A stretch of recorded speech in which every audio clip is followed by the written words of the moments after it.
إن الحمد لله نحمده ونستعينه ونستغفره ونؤمن به ونتوكل عليه ونعوذ بالله من شرور أنفسنا ومن سيئات أعمالنا من يهده الله فلا مضل له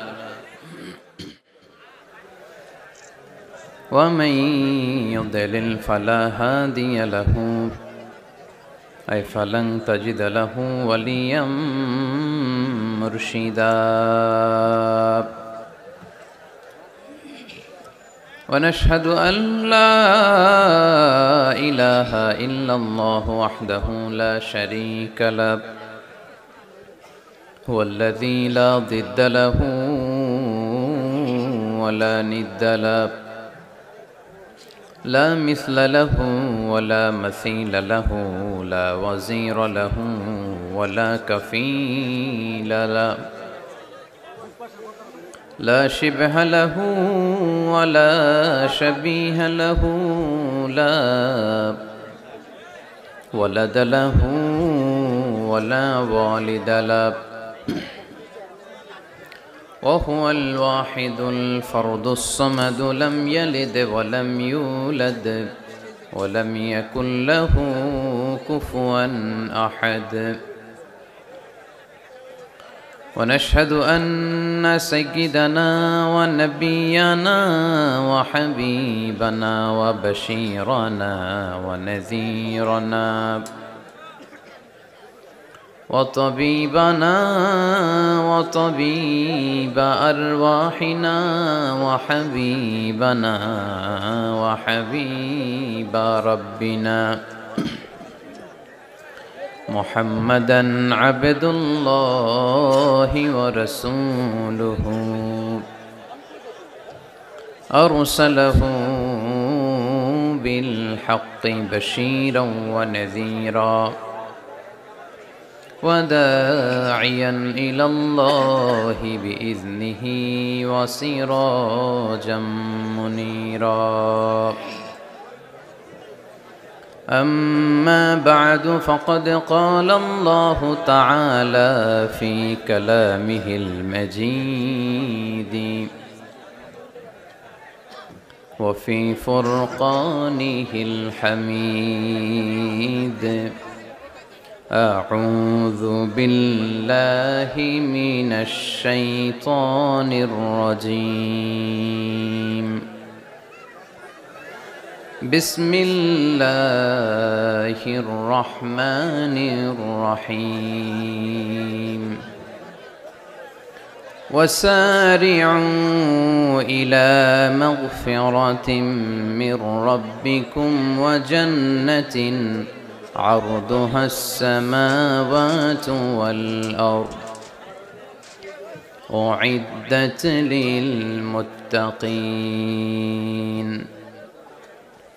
إن الله وملائكته يصلون على النبي يا أيها الذين آمنوا صلوا عليه وسلموا تسليما اللهم صل على محمد وعلى آل محمد كما صليت على إبراهيم وعلى آل إبراهيم إنك حميد مجيد اللهم بارك على محمد وعلى آل محمد كما باركت على إبراهيم وعلى آل إبراهيم إنك حميد مجيد সকল প্রশংসার মালিককে সকল ক্ষমতার উৎসকে কেউ যেটা পারে না পারে কে কেউ যেটা দেখে না দেখে কে কেউ যেটা দেয় না দেয় কে সে আল্লাহর জন্য আমরা পড়ব আলহামদুলিল্লাহ সবাই পড়ি রব্বানা লাকাল হামদ হামদান কাসীরান তয়্যিবান মুবারাকান ফীহি ইয়া রাব্বি লাকাল হামদু কামা ইয়ানবাগি লিজালালি ওয়াজহিকা ওয়া আযীমি সুলতানিকা লাকাল হামদু বিল ঈমান লাকাল হামদু বিল ইসলাম লাকাল হামদু বিল কুরআন। আমরা প্রশংসা করলাম কার? সব সময় প্রশংসা করব কার? খাওয়ার সময়, ঘুমানোর সময়, সব কিছুর সময় প্রশংসা চলবে একজনের। তিনি কে? আল্লাহ তাআলাকে রব হিসেবে পেয়ে আমরা খুশি না বেজার?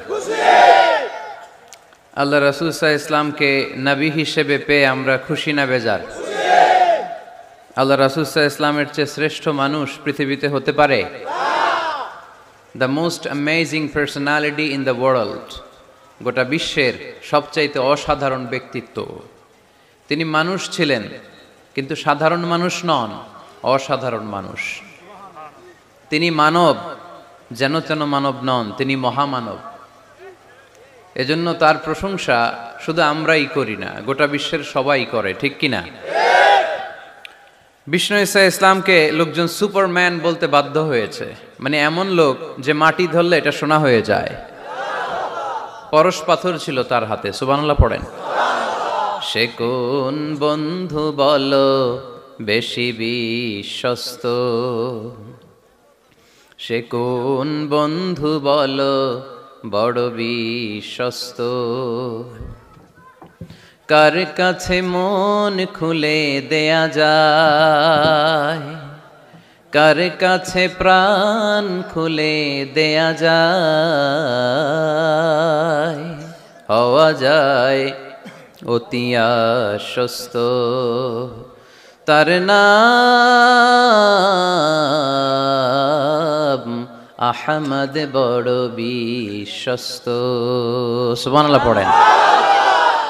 সাইয়েদনা ঈসা আলাইহিস সালামকে আল্লাহ পৃথিবীতে পাঠিয়েছেন শুধু এই অ্যানাউন্সমেন্টটা দেওয়ার জন্য যে ইয়াতি মিন বাদি ইসমুহু আহমদ, আমার পরে একজন নবী আসবে যার নাম হবে আহমদ। আহমদ বড় বিশ্বস্ত। এজন্য রাসূল সাল্লাল্লাহু আলাইহি ইসলামকে আমরা নবী হিসেবে পেয়ে খুশি না বেজার? ইসলামকে ধর্ম হিসেবে পেয়ে খুশি না বেজার? কিন্তু অনেকেই আমরা যে মুসলমান এটা নিয়ে খুশি না। তারা সাহসিকতার সাথে ঘোষণা দিতে পারে না যে ইন্নী মিনাল মুসলিমিন। কিন্তু আমাদের ইসলাম নিয়ে গর্ব করা উচিত, কারণ এই ধর্মকে পাঠিয়েছে কে? এটা মন মস্তিষ্ক প্রসূত কোনো ধর্ম নয়, ঠিক কিনা? এটা কি আমাদের বাপ দাদার কথা অনুযায়ী চলে? ইসলাম কি নেতার কথা অনুযায়ী চলে? মসজিদের ইমামের কথা অনুযায়ী চলে? ইসলামের বিধানগুলো সরাসরি নাজিল করেছে কে? সাইয়েদনা ওমর ফারুক বলতেন, নাহনু কওমুন আ'আজ্জানাল্লাহু বিল ইসলাম, আমরা তো এমন জাতি যে জাতিকে আল্লাহ তাআলা ইসলামের দ্বারা সম্মানিত করেছে। আমাদের সম্মান ইসলামে। আমাদের সম্মান কোথায়? ফাইন ইবতাগাইনাল ইজ্জাতা বিগাইরিহি আযাল্লানাল্লাহ, ইসলাম রেখে দিয়ে অন্য কোথাও যদি আমরা সম্মান তালাশ করি তাহলে আমাদেরকে অপমানিত করে ছাড়বে কে? এজন্য আমরা যে মুসলমান এটা বুক ফুলিয়ে বলা যাবে তো? পৃথিবীর সব নবীরা মুসলমান ছিলেন। আল্লাহর দেয়া ধর্মের নাম হচ্ছে ইসলাম, এবং এই ইসলামের বিজয় অবশ্যম্ভাবী। পড়েন সুবহানাল্লাহ। যার প্রমাণ আমরা পত্রপত্রিকা খুললে, ইন্টারনেট ব্রাউজ করলে, BBC news, Al Jazeera news, CNN, cable news নেটওয়ার্কের নিউজ পড়লে আমরা জানতে পারি যে গোটা বিশ্বের বিভিন্ন ধর্মাবলম্বী লোকেরা নিজেদের ধর্ম রেখে দিয়ে তারা কালিমা পড়ে মুসলমান হয়ে যাচ্ছে। খুশি লাগে আপনাদের? আপনারা কি জানেন যে আমরা ইবাদত করি মসজিদে, খ্রিস্টানরা ইবাদত করে কোথায়? গির্জায়, তাই না? গির্জাকে ইংরেজিতে কি বলে জানেন? চার্চ বলে। তো ইউরোপে এবং আমেরিকাতে যে গির্জাগুলো আছে, এই গির্জাগুলো তারা বিক্রি করতে শুরু করে দিয়েছে। এর কারণ খ্রিস্টানরা তাদের গির্জাগুলোতে ইবাদত করতে যায় না। আমরা তো নামাজ 3 ওয়াক্ত পড়ি, 2 ওয়াক্ত বা 5 ওয়াক্ত, 7 দিনে তো একবার হাজিরা দিতে যাই, ঠিক কিনা? তো ওদের এমন দশা আছে, ওদের গির্জাগুলোতে 1 মাসও যায় না, 6 মাসও একবার যায় না। তো এই গির্জা রাইখা লাভ আছে? লাভ নাই। এই গির্জা ওরা বিক্রি করতে শুরু করেছে, আর ওখানকার মুসলিম কমিউনিটির নেতারা এই সুযোগে এই গির্জাগুলো কম দামে কিনে এটারে মসজিদ বানাইতে শুরু করছে। ইউরোপ আমেরিকাতে আলহামদুলিল্লাহ, আপনারা শুনে খুশি হবেন, ওরা ইসলামিক সেন্টার বলে এগুলোরে। কি বলে? Islamic centre. আমাদের এরকম ইসলামিক সেন্টার করা দরকার, যেখানে দার্স হবে, দার্স, রেগুলার দার্স হবে। এই যে তাফসির মাহফিলগুলো বছরে একবার, গত বছর আসছিলাম এখানে, আবার 1 বছর পরে দেখা, কি শিখলেন কি শিখলেন না, কি বুঝলেন কি বুঝলেন না, আর জানা শোনার সুযোগ হয়েছে নাই। কিন্তু সেন্টার যদি হয়, ওখানে শিশু কিশোরদের আলাদা কোরআন শিক্ষার আসর, আমার বোনদের আলাদা শিক্ষার আসর, বয়স্কদের আলাদা কোরআন শিক্ষার আসর, তারপরে সেখানে হেজামা সেন্টার থাকবে, রুকিয়া সেন্টার থাকবে, তালিম তাদরিস তারবিয়ার সব ব্যবস্থাপনা থাকবে। এজন্য সব জায়গায় এরকম সেন্টার থাকার দরকার আছে না নাই?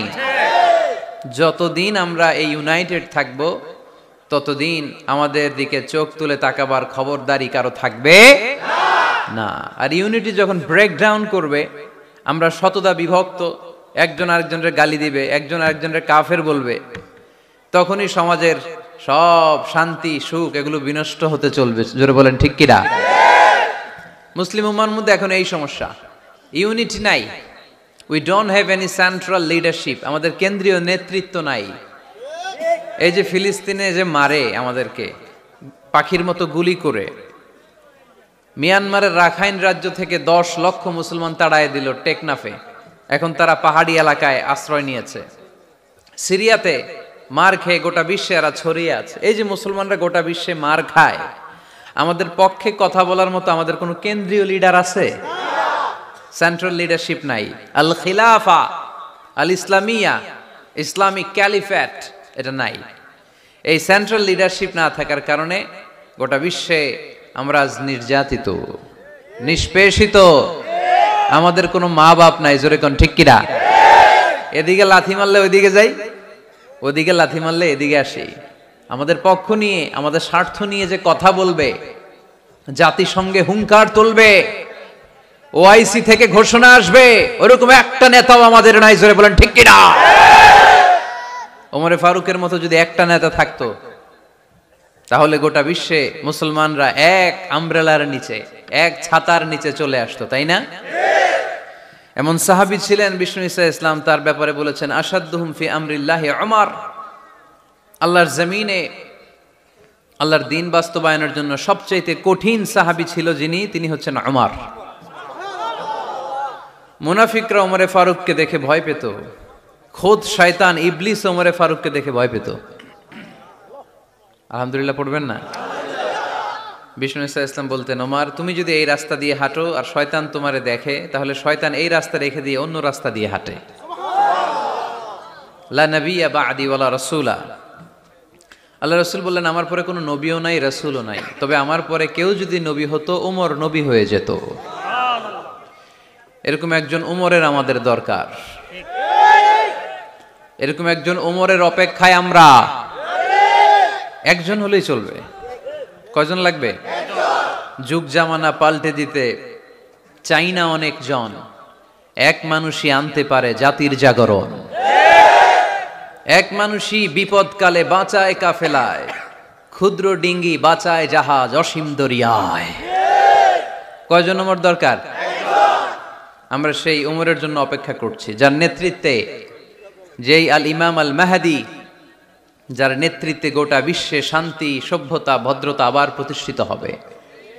এক ছাতার নিচে মুসলমানেরা থাকবে, কেউ কারো ব্যাপারে হৃদয়ে কোনো বিদ্বেষ রাখবে, ঘৃণা রাখবে, কেউ কাউকে গালি দিবে না। এই সুসম্পর্ক, এই ঐক্যের জন্যই ইসলাম একসাথে উদখুলু ফিস সিলমি কাফা, পরিপূর্ণভাবে সবাই মিলে ইসলামের রশিকে আঁকড়ে ধরো, তাহলেই বরকত দিবে কে? ওমরে ফারুক বলতেন, নাহনু কওমুন আ'আজ্জানাল্লাহু বিল ইসলাম, আমরা তো এমন জাতি যে জাতিকে আল্লাহ তাআলা ইসলাম দিয়ে সম্মানিত করেছে। আমাদের সম্মান ইসলামে, এখন ইসলাম রেখে দিয়ে অন্য জায়গায় সম্মান খুঁজি, এজন্যই লাথি খাই, এজন্যই অপমানিত, এজন্যই নেতৃত্ব শূন্য। জোরে বলেন ঠিক কিনা? গোড়ার দিকে যদি না যায়, মূলের দিকে যদি ফিরে না আসে, আমাদেরকে গালি দেয় মৌলবাদ। মৌলবাদ মানে হচ্ছে যে মূলের দিকে ফিরে আসে, return back to the root. শিখর থেকে, শেকড় থেকে শিখরে। শিখরে যেতে হলে আগে শেকড়ে যেতে হবে, জোরে বলেন ঠিক কিনা?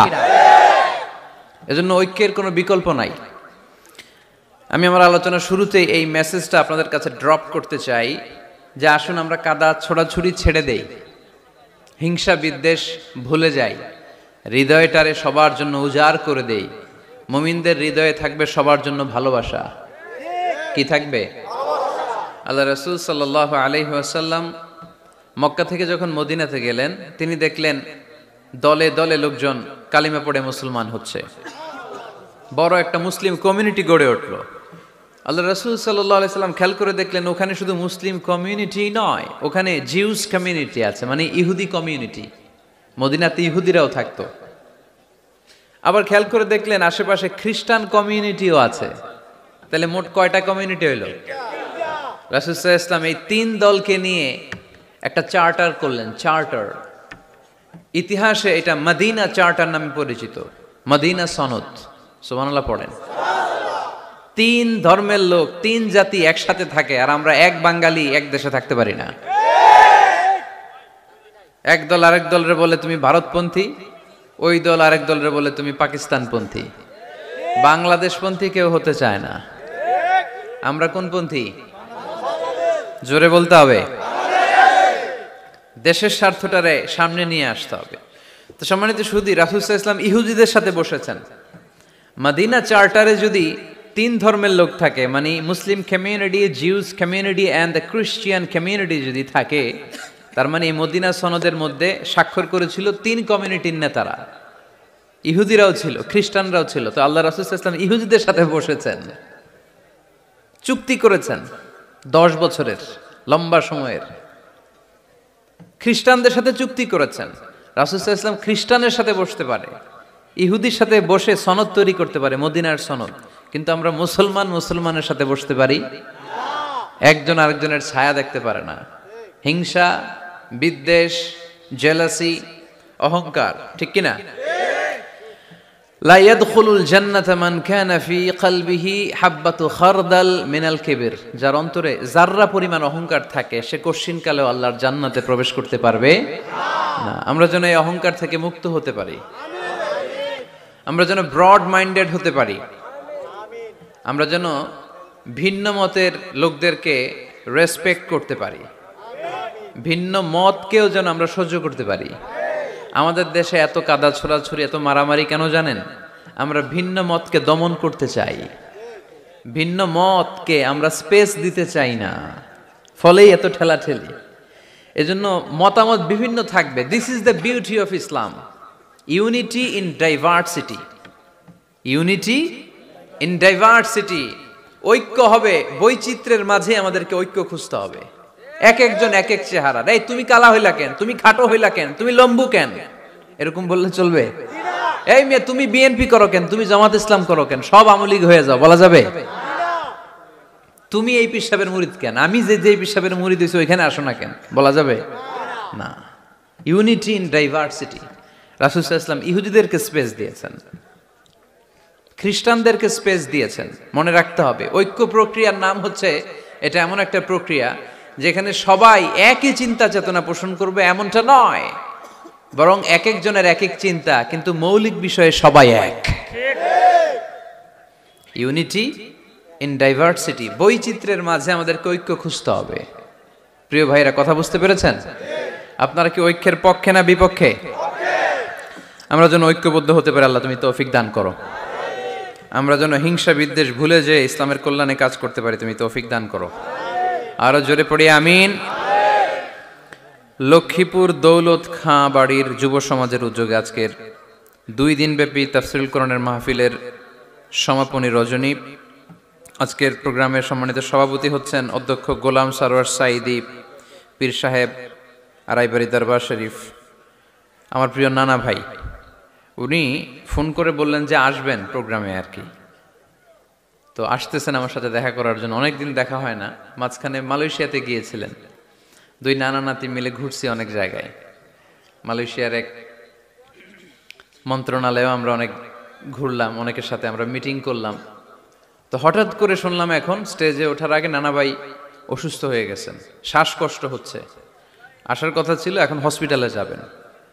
তো আমরা আমার প্রিয় নানা ভাইয়ের জন্য সবাই মিলে আজকের প্রোগ্রাম থেকে দোয়া করি, আল্লাহ তাআলা যেন শিফায়ে কামেলা আজেলা নাসিব করে, খুব দ্রুত সুস্থ হয়ে আবার যেন দাওয়াতি কাজে মনোনিবেশ করতে পারে, আল্লাহ তৌফিক দান করুক।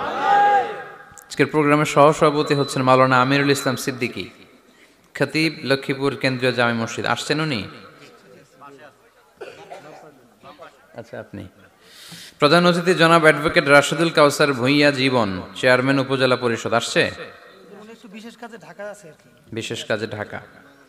বিশেষ অতিথি জনাব ইখতিয়ার আলম রনি, সাধারণ সম্পাদক বাংলাদেশ আওয়ামী লীগ, ৯ নং কায়েমপুর ইউনিয়ন শাখা। আসছে?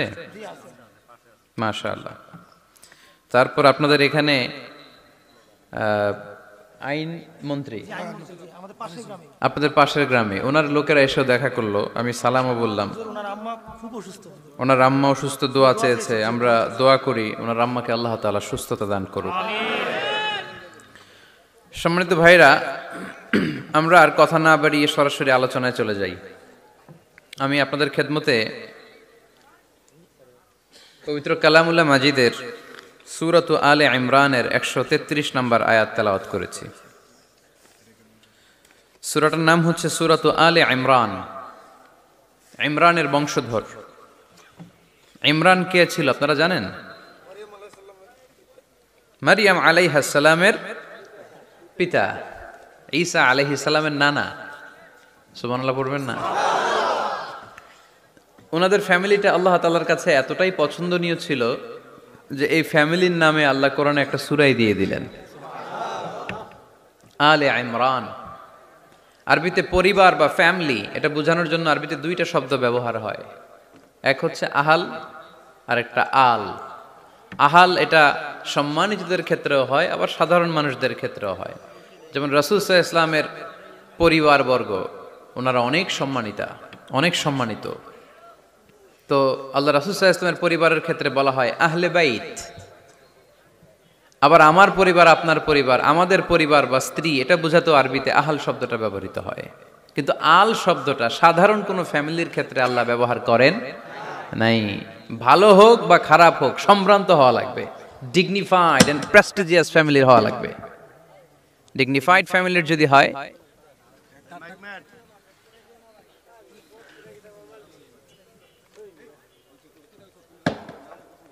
very dignified and prestigious family যদি হয়, হয়েছে এই তো ঠিক হয়ে গেছে, বসো বসো বসে যাও। very dignified and prestigious family যদি হয়, সেক্ষেত্রে আল্লাহ কোরআনে আল বলেছেন। যেমন ইমরানের পরিবারের কথা বোঝাতে যে আল্লাহ বলেছেন আলে ইমরান। দাউদ আলাইহিস সালামের পরিচয় দিতে যে পরিবারের কথা বলতে যে আল্লাহ বলেছেন আলে দাউদ।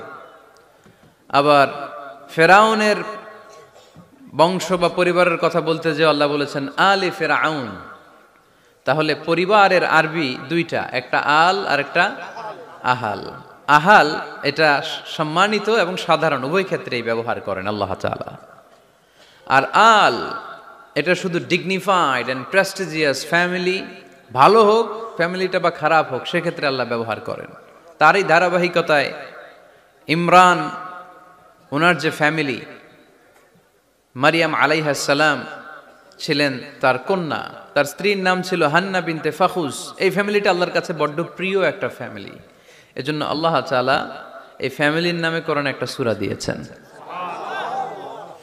কোরআনের চ্যাপ্টারাইজেশন গুলো অনেক সুন্দর। আমি প্রায় বলে থাকি, মানুষের নামে সূরা, প্রাণীর নামে সূরা, বংশের নামে একটা সূরা আছে, সূরাতুল কুরাইশ আছে না? এর একটা বংশের নামে, তাই না? প্রাণীর নামে আছে বড় প্রাণী, ছোট প্রাণী। স্থলের সবচেয়ে বড় প্রাণী হাতি, আছে না সূরা? সূরা ফিল।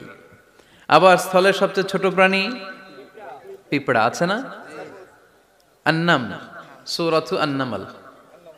তারপর মৌমাছির নামে আছে সূরা, সূরাতু আন-নাহল। মধু খান তো আপনারা?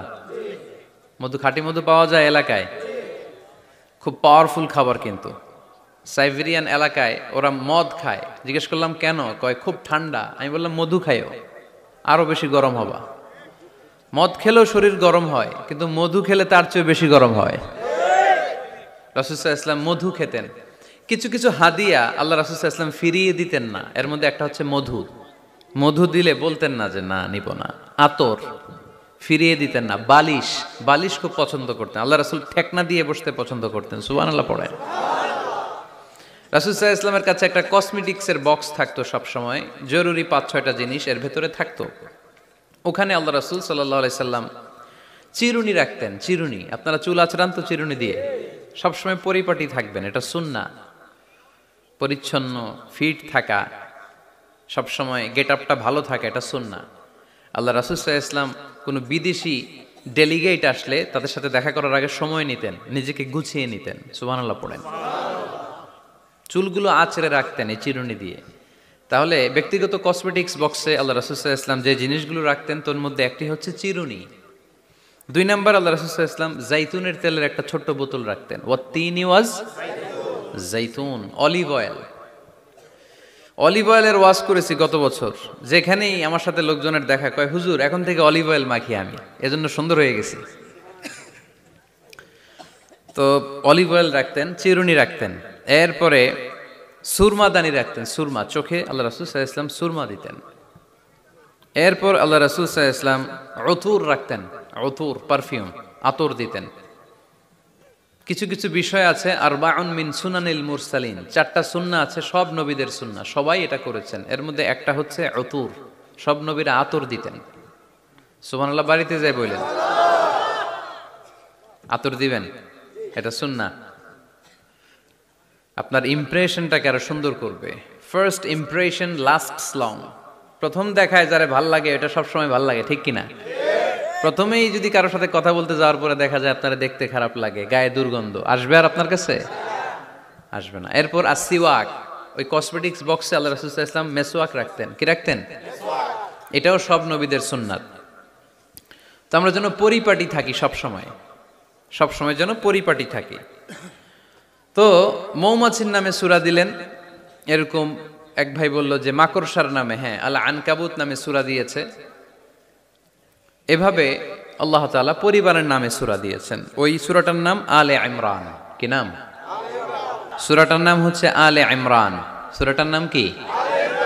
আলে ইমরান। এখানে আল্লাহ তাআলা 133 নম্বর আয়াতে আমাদের অ্যাপ্রোচিং ঠিক করে দিয়েছেন। ডানে যাব না বায়ে যাব? কই যাবেন? ডানে যাবেন। ডানে আছে ক্ষমা, আর আছে জান্নাত। ডানে আছে কি? আর আছে জান্নাত। সবাই বলেন, ডানে আছে কি? ক্ষমা, আর আছে জান্নাত। ডান দিকে গেলে আল্লাহর ক্ষমা পাওয়া যাবে আর জান্নাত পাওয়া যাবে। এই দুইটাই তো দরকার, বেশি কিছু লাগে নাকি? আর বাম দিকে গেলে আল্লাহর ক্রোধ, রাগ আর জাহান্নাম। বাম দিকে গেলে আল্লাহর ক্রোধ বা রাগ আর জাহান্নাম। ডানে গেলে কি? প্রথমে ক্ষমা আর জান্নাত। এই দুইটা শব্দ একটু মুখস্থ রাখতে হবে আজকে। ক্ষমা আর জান্নাত, দুইটা জিনিস পাওয়া যায় ডানে গেলে। 1 নাম্বার ক্ষমা, 2 নাম্বার জান্নাত। সবাই বলেন 1 নাম্বার ক্ষমা, 2 নাম্বার জান্নাত। এবার আঙ্গুল উঁচু করে বলেন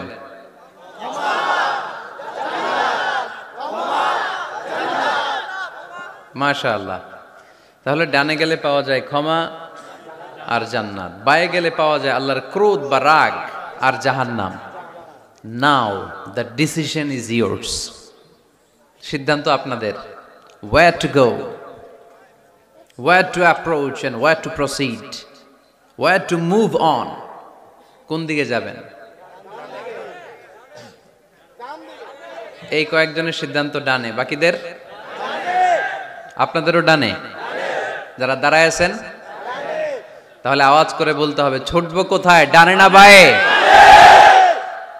আল্লাহ এটাই বলেছেন, ওয়াসারিউ ইলা মাগফিরাতিন মির রাব্বিকুম ওয়া জান্নাতিন আরদুহাস সামাওয়াতু ওয়াল আরদ। ছোট, সারিউ মানে ছোট। যারা আলেম আছেন তারা জানেন সারিউ মানে কি? ছোট। ধাবিত হও ইলা মাগফিরাতিম মির রাব্বিকুম, তোমার রবের পক্ষ থেকে ক্ষমার দিকে, ওয়া জান্নাতিন, আর এমন জান্নাতের দিকে, আরদুহাস সামাওয়াতু ওয়াল আরদ, যে জান্নাতের বিস্তৃতি হচ্ছে আকাশ জমিন বিস্তৃত। পড়েন সুবহানাল্লাহ। তাহলে আল্লাহ ডান দিকে ছুটতে বললেন, ক্ষমার দিকে ছোট, জান্নাতের দিকে ছোট। ক্ষমা লাভের প্রতিযোগিতা করো, জান্নাত লাভের প্রতিযোগিতা করো। কিন্তু আমরা কি ক্ষমা আর জান্নাত লাভের প্রতিযোগিতা করি? আমরা কি ভালো কাজের প্রতিযোগিতা করি? আল্লাহ বললেন ফাস্তাবিকুল খায়রাত, ভালো কাজের জন্য প্রতিযোগিতা করো। আমরাও প্রতিযোগিতা করি খারাপ কাজের, তাই না? দুনিয়া কামানোর প্রতিযোগিতা করি আমরা। কি করে বেশি অর্থ উপার্জন করে যায়, হালাল পন্থায় হোক বা হারাম পন্থায় হোক, টাকা কামানোর প্রতিযোগিতা আছে না নাই? ক্ষমতার দাপট দেখিয়ে লড়াইয়ে টিকে থাকার প্রতিযোগিতা করি আমরা, জোরে কোন ঠিক কিনা? আমরা প্রাসাদ বানানোর প্রতিযোগিতা করি, আমরা বিশ্ব সুন্দরীর প্রতিযোগিতা করি, আমরা প্রতিযোগিতা করি কে হবে মাসুদ রানা। এটাও জানেন আপনারা? কে হবে সৎ মানুষ, কে হবে আদর্শ বাংলাদেশী, এরকম প্রতিযোগিতা আছে। সবাই কি হইতে চায়? মাসুদ রানা। বিশ্ব সুন্দরীর প্রতিযোগিতা, মাসুদ রানার প্রতিযোগিতা, টাকা কামানোর প্রতিযোগিতা, ক্ষমতার লড়াইয়ে টিকে থাকার প্রতিযোগিতা। কিন্তু আল্লাহ বললেন নো, ফাস্তাবিকুল খায়রাত, ভালো কাজের প্রতিযোগিতা করো। আল্লাহ বুঝাতে চাইলেন দুনিয়ার ক্ষণস্থায়ী প্রতিযোগিতায় নেমে সময় নষ্ট করো না, ভালো কাজের প্রতিযোগিতা করো। আর ক্ষমার জান্নাত লাভের জন্য ছোট। এটা এমন জান্নাত যেই জান্নাতটা আকাশ জমিন বিস্তৃত। সুবহানাল্লাহ পড়ে। ওয়াসারিউ ইলা মাগফিরাতিম মির রাব্বিকুম ওয়া জান্নাতিন আরদুহাস সামাওয়াতু ওয়াল আরদ উইদ্দাত লিল মুত্তাকিন। সুবহানাল্লাহ পড়েন। ও আমার গোলামেরা, আমার বান্দারা, ছোট দৌড়াও, জান্নাতের দিকে দৌড়াও, ক্ষমার দিকে দৌড়াও। ক্ষমা অর্জনের জন্য প্রতিযোগিতা করো, জান্নাত লাভের প্রতিযোগিতা করো। এমন জান্নাত আরদুহাস সামাওয়াতু ওয়াল আরদ, যেই জান্নাত আকাশ জমিন পর্যন্ত বিস্তৃত, বিশাল জান্নাত। জান্নাতে কি ধাক্কাধাক্কি আছে? ঠেলাঠেলি, জায়গা নিয়ে মারামারি? আমাদের বাংলাদেশে জায়গা নিয়ে মারামারি আছে না নাই? কোর্ট পর্যন্ত গড়ায়, তাই না? সামান্য 1 বিঘত জায়গার জন্য কোথায় চলে যায়? কোর্টে। কোর্ট পর্যন্ত গড়ায়। কিন্তু জান্নাতে এই জায়গা নিয়ে ধাক্কাধাক্কি হবে? বিশাল জান্নাত, বিশাল জান্নাত।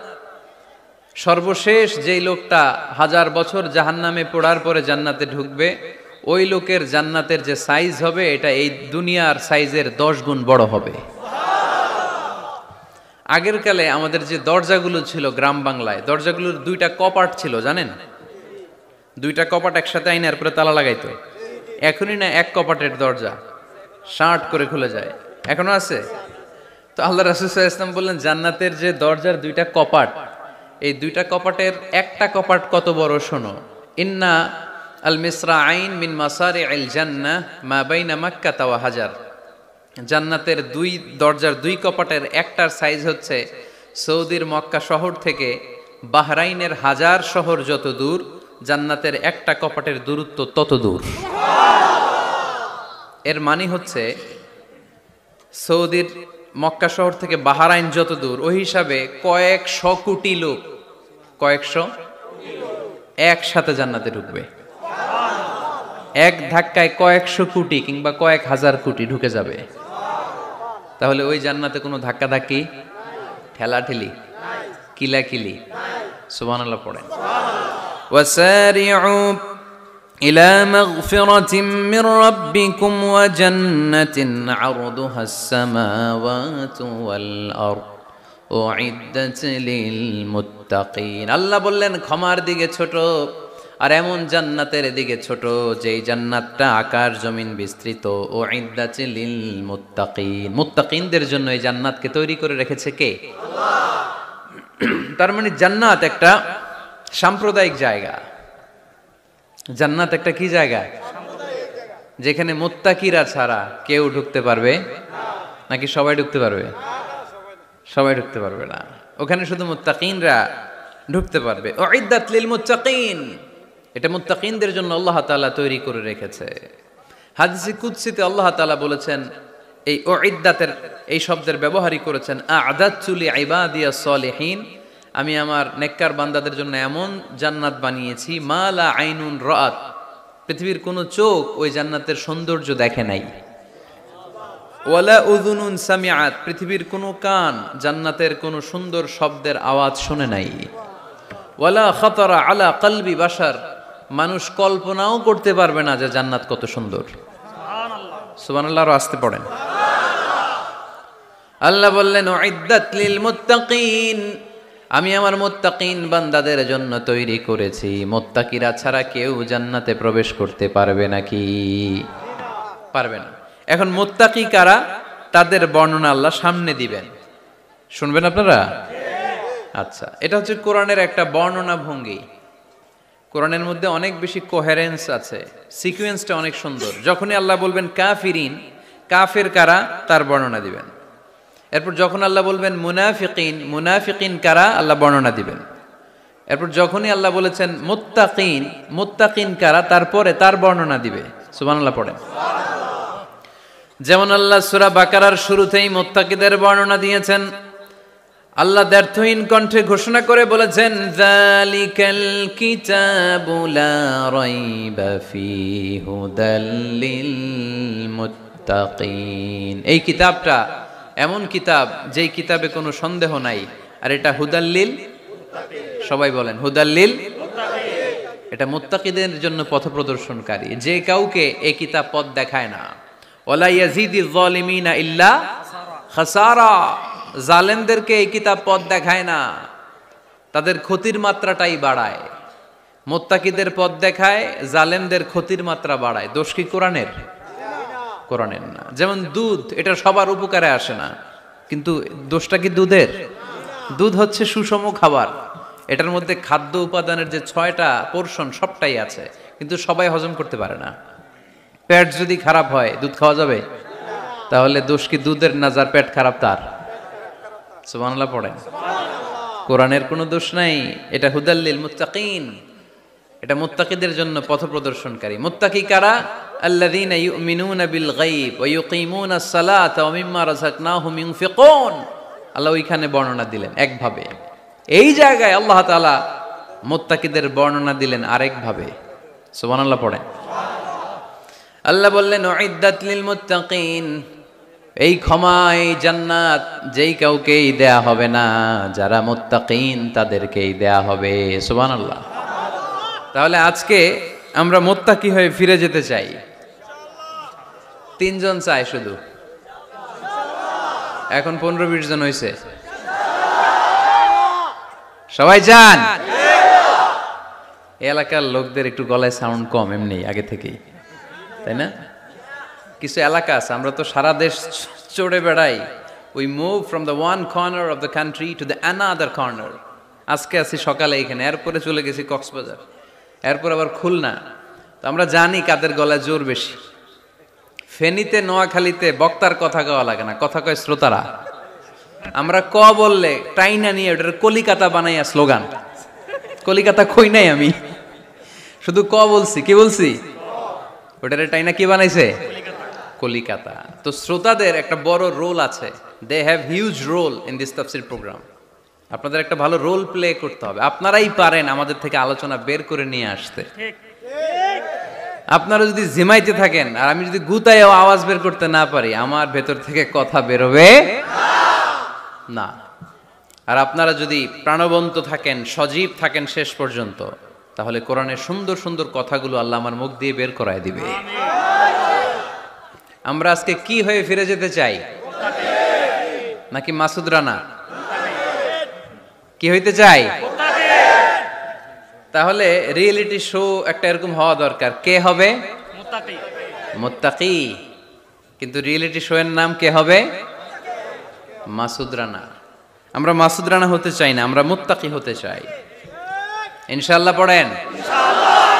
আল্লাহ এখানে মুত্তাকিনদের 5টা গুণের কথা বলেছেন। কয়টা? একটু মিলায়ে দেখবো আজকে আমরা যে এই 5টা গুণ আমাদের মধ্যে আছে কিনা। যদি থাকে ওয়েল এন্ড গুড, আলহামদুলিল্লাহ। যদি না থাকে তাহলে এই 5টা গুণ নিজেদের মধ্যে ধারণ করার দরকার আছে না নাই? কথা খুব সোজা সাপটা। যদি এগুলো নিয়ে যেতে পারেন দেন আওয়ার ওয়াজ ইজ সাকসেসফুল, তা না হইলে কোনো লাভ নাই। কোনো লাভ আছে? এত ক্যামেরা, এত লাইটিং ফাইটিং করে কি লাভ? এই যে ছুটে আসছেন শীতের রাত, আমি তো এত জেলায় ঘুরলাম, এরকম শীত পাই নাই। আপনাদের লক্ষ্মীপুরে যেই শীত, মাশাআল্লাহ, আমি গাড়ি থেকে বেরোই কাঁপতে শুরু করছি, খুব ঠান্ডা লাগতেছিল আমার কাছে। তো এই যে শীতের রাতে মাফলার টাফলার পেঁচায় অনেক রাত পর্যন্ত আপনার দাঁড়ায় দাঁড়ায় শুনবেন, হিসাব খুব সোজা সাপটা। মুত্তাকি হয়ে ফিরে যেতে চাই, জীবন পাল্টাতে চাই, সময় নষ্ট করতে আসি নাই। সময়ের অনেক দাম, সময়ের দাম দিতে শিখেন। সময়গুলো অনেক দামি। সো আজকের আলোচনা থেকে আমরা কিছু নিয়ে যাব, শিখে যাব। আর কি হয়ে ফিরে যাব? বৈশিষ্ট্য কয়টা?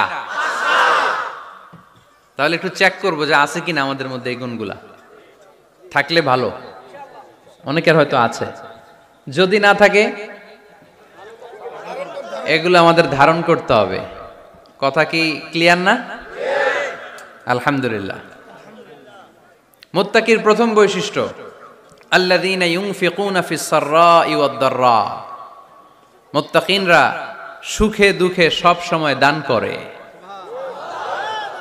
সচ্ছল অসচ্ছল উভয় অবস্থায় দান করে।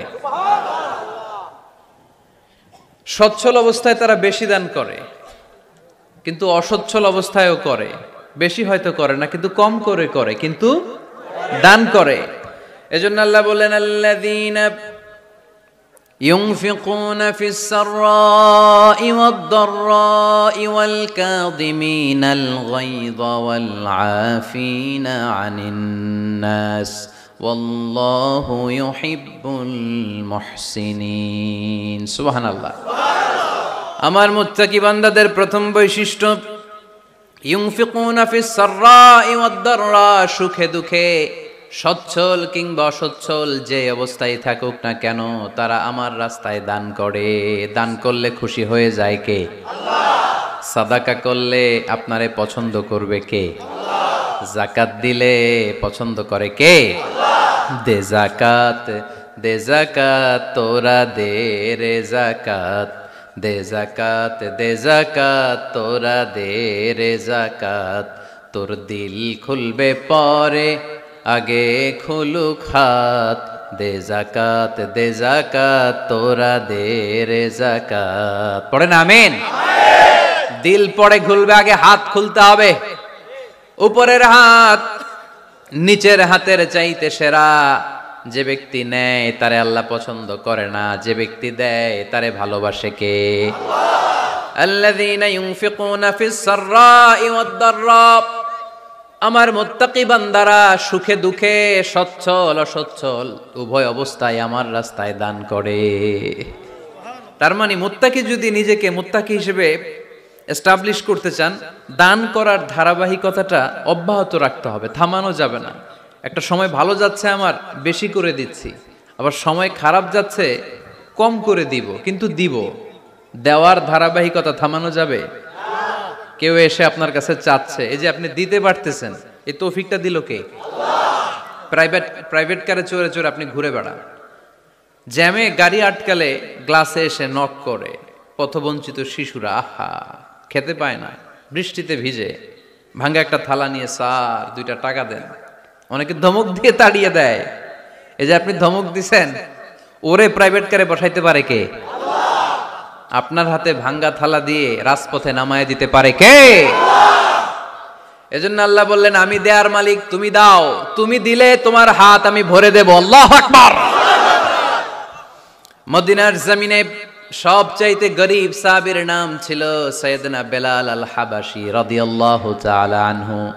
বিশ্বনবীর খাস মুয়াজ্জিন, ইথিওপিয়া থেকে ইসলামের সুশীতল ছোঁয়ায় এসে মদিনায় বিশ্বনবীর হাতে হাত রেখে কালিমা পড়ে মুসলমান হয়েছে। দেখতে ছিল কুচকুচে কালো, কিন্তু হৃদয়টা ছিল সাদা। মদিনার সবচাইতে গরিব সাহাবী, লজ্জাস্থান ঢাকার মতো একটা লুঙ্গি ছিল, এছাড়া আর কিছু ছিল না। শুধু আমাদের লজ্জাস্থান ঢাকার মতো একটা লুঙ্গি আছে, আর কিছু নাই, এরকম কে কে আছেন? হাত তোলেন। কেউ নাই। তার মানে আল্লাহ আমাদের অনেক দিয়েছে, ঠিক কিনা? মদিনার সবচেয়ে গরিব সাহাবীর নাম বেলাল রাদিয়াল্লাহু তাআলা আনহু। লজ্জাস্থানটা ঢাকার কাপড় ছাড়া তার কিছু ছিল না। ওই বেলাল রাদিয়াল্লাহু তাআলা আনহুকে ডেকে বিশ্বনবী বললেন, আনফিক ইয়া বেলাল, ও বেলাল তুমিও আল্লাহর রাস্তায় দান করো। সুবহানাল্লাহ। আনফিক ইয়া বেলাল লা তাখশা মিন যিল আরশি ইকলালা, ও বেলাল আল্লাহর ধনভাণ্ডারে কমতি নাই, তুমি দান করো, তোমারও বাড়ায়া দিবে কে? যে বেলাল রাদিয়াল্লাহু তাআলা আনহু লুঙ্গিটা পরা ছাড়া আর কোনো সম্পদই ছিল না, এই লুঙ্গিটাই সম্পদ, আর কিচ্ছু নেই। ওই বেলালকে বিষ্ণু বলেছেন, দান করো বেলাল, কিপটামি করো না। যে রবের সন্তুষ্টির জন্য তুমি দান করবা, ওই রবের কোনো কমতি নাই, ঘাটতি নাই। গোটা বিশ্বের সবার সব ডিমান্ড পূরণ করে দিল, যার যত চাহিদা সব দিয়ে দিল, আমার আল্লাহর ধনভাণ্ডারের 1 ইঞ্চিও কমবে না। এজন্য মুত্তাকিদের প্রথম বৈশিষ্ট্য, আল্লাযীনা ইউনফিকুনা ফিস সাররাই ওয়াদ দাররাই ওয়াল কাযিমিনাল গায়যা ওয়াল আফিনা আনিন নাস ওয়াল্লাহু ইউহিব্বুল মুহসিনিন। মুত্তাকিনদের প্রথম বৈশিষ্ট্য, সুখে দুঃখে সব সময় দান করে একজনের খুশির জন্য। তিনি কে? দান করলে যে আল্লাহ বাড়ায় দেয়, বিশ্বাস হয়? বিশ্বাস হয়? বাড়িয়ে দিবে আল্লাহ। মাসালুল লাযীনা ইউনফিকুনা ফি সাবিলিল্লাহি কামাসালি হাব্বা أنبتت 7 سنابل في كل سنبلة 100 حبة والله يضاعف لمن يشاء والله واسع عليم। সুবহান আল্লাহ পড়ে। আল্লাহর রাস্তায় দানের দৃষ্টান্ত চারা গাছের মতো। যেই চারা গাছ রোপণ করে দিলে সেখান থেকে শীষ গজায় 7টা, ওই 7টা শীষ থেকে প্রতিটা শীষ থেকে হয় শত শস্য দানা, মানে 700। আপনি 1 টাকা দান করলে আল্লাহ 7 গুণ, 100 গুণ থেকে 700 গুণ বাড়ায় দিবে। আল্লাহর প্রাচুর্যতার কোনো কমতি নাই, আল্লাহর ভান্ডারে কোনো ঘাটতি নাই, আছে? এজন্য দিতে হবে। কি করতে হবে? দিলে নতুন করে আসে, না দিলে আসে না। বিশ্বাস হয়? অনেকে বিশ্বাস করে না। আল্লাহ বলেন, আনফিক ইয়া আদম উনফিক আলাইক, এই বনি আদম দাও, দিলে আমিও দেব। অনেকে আমরা ধরে রাখি দেখে নতুন কিছু আসে না। আপনার হাতে 5 কেজির একটা বস্তা, তো এটা ধরে রাখলে আরেকটা নিতে পারবেন? এটা ফালাই দিলে না 10 কেজি ধরতে পারবেন? কথা কয় না? 5 কেজির এটা দিয়ে দেন, 20 কেজি আসবে। 20 কেজির ওইটা দিয়ে দেন, 40 কেজি আসবে। আর 5 কেজি ধরে রাখলে নতুন কিছু আসবে। আনফিক ইয়া ইবনা আদম উনফিক আলাইক, হে বনি আদম দান করো, তুমি দিলে আমি তোমারে দিব। সুবহানাল্লাহ পড়েন। তবে এই দানটা গোপনে হলে ভালো, প্রকাশ্যে দান করলেও আল্লাহ কবুল করে, কিন্তু গোপনে করলে বেশি খুশি হয় কে? গোপন দান, আল্লাহ তাআলার রাগ আর ক্রোধ যদি আপনার উপর থেকে থাকে, গোপন দান আল্লাহর ক্রোধ আর রাগকে কমিয়ে দেয়। গোপন দান করলে আল্লাহ খুশি হয়ে যায়। আল্লাহর যদি কোনো রাগ, গোসা, ক্রোধ থাকে আপনার উপর, এটা কমে যাবে।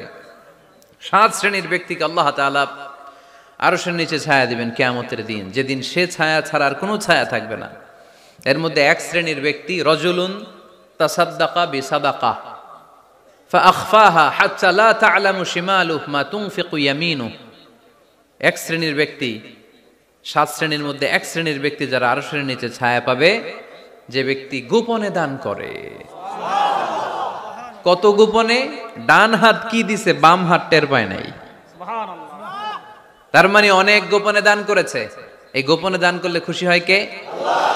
আল্লাকা সিররুন ইনদাল্লাহ বাইনাকা আনতা ওয়া বাইনাল্লাহ, আল্লাকা সাদাকাতুন তাখফা لا يعلمها إلا الله هل لك سر عند الله بينك أنت وبين الله هل لك صدقات تخفى لا يعلمها إلا الله سبحان الله পড়ে هل لك سر عند الله তোমার আর তোমার রবের মাঝে গোপন কোনো ডিলিংস আছে কি যেটা তুমি আর তোমার রব শুধু জানো তোমার জীবনে এমন গোপন দান আছে নাকি যেটা আল্লাহ ছাড়া কেউ দেখেনি ওই দানগুলোরে পছন্দ করে কে আল্লাহ যারা দুনিয়ার বুকে সচ্ছল এবং অসচ্ছল অবস্থায় দান করে কিয়ামতের দিন আমলনামা দেখে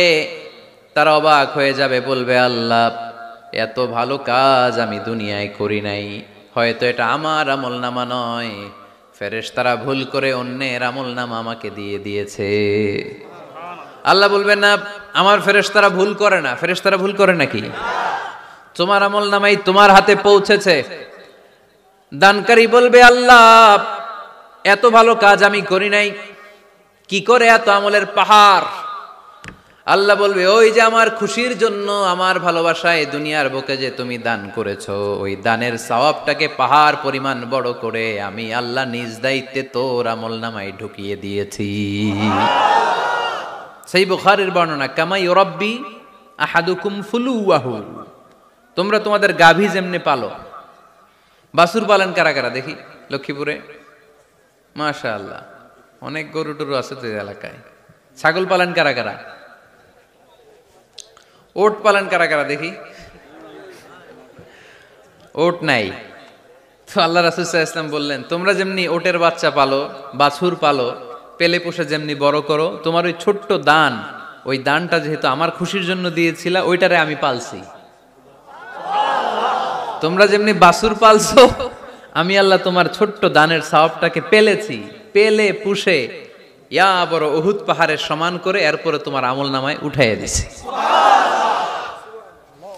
তাহলে মুত্তাকি বান্দার প্রথম গুণ তারা দান করে ইউনফিকুনা ফিস সাররাহ লক্ষ্মীপুরের ভাইয়েরা খেয়াল করে শুনেন মুত্তাকি বান্দাদের প্রথম গুণ সুখে থাকি আর দুঃখে থাকি আল্লাহর রাস্তায় দান করব আমরা ঠিক কিনা সর্বাবস্থায় দান করতে হবে ফিস সাররা সুখের সময়ও করব অফিদ দাররা দুঃখের সময়ও করব সুখের সময় যদি আমি বছরে 10,000 টাকা দান করি দুঃখের সময় 10 টাকা তো দিতে পারবো কথা বুঝে নাই বোধহয় কষ্টের সময় অল্প দিব কিন্তু দেয়ার ধারাবাহিকতাটা আমরা চালিয়ে যাব পারা যাবে তাহলে মুত্তাকিদের প্রথম গুণ আল্লাযীনা ইউনফিকুনা ফিস সাররাই ওয়াদ দাররাই ওয়াল কাযিমিনাল গায়যা ওয়াল আফিনা আনিন নাস ওয়াল্লাহু ইউহিব্বুল মুহসিনিন মুত্তাকিনদের প্রথম গুণ সুখে দুঃখে মুত্তাকিরা আল্লাহর রাস্তায় দান করে এটা বোঝা গেছে না মনে থাকবে কতক্ষণ হ্যাঁ কাল কি ভুলা যাবে আজীবন হ্যাঁ আজীবন মনে থাকবে মনের কান দিয়ে শুনতে হবে এই কান না মনেও একটা কান আছে ওই কান দিয়ে শুনলে ভুলবেন না তাহলে মুত্তাকিদের প্রথম বৈশিষ্ট্য যেহেতু আমরা মুত্তাকি হয়ে ফিরে যেতে চাই মুত্তাকিদের প্রথম বৈশিষ্ট্য আমরা জানলাম যারা সুখে দুঃখে কি করে দান করলে বাড়ায় দেয় কে আল্লাহ ধৈর্য রাখলে নতুন কিছু পাওয়া যায় ওটা ছেড়ে দেন ওটা দিয়ে দেন তাহলে নতুন কিছুর ব্যবস্থা করবে কে আল্লাহ তাহলে এটা বুঝে ফেলছেন না হজম হয়েছে হজম এটার হজম করে ফেলেন হয়ে গেছে গা আচ্ছা এবার আল্লাহ বললেন মুত্তাকিনদের 2 নাম্বার বৈশিষ্ট্য ওয়াল কাযিমিনাল গায়যা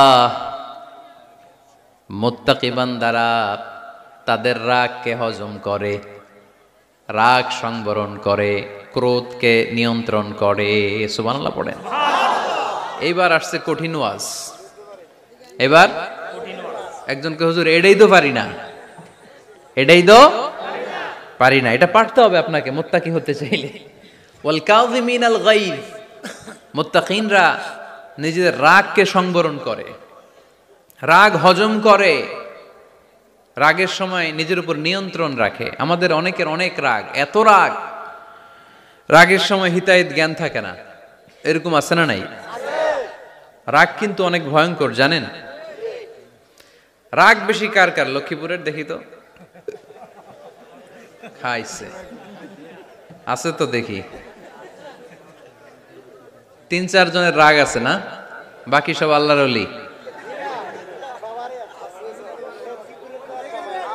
লক্ষ্মীপুরের ঘরে ঘরে রাগ।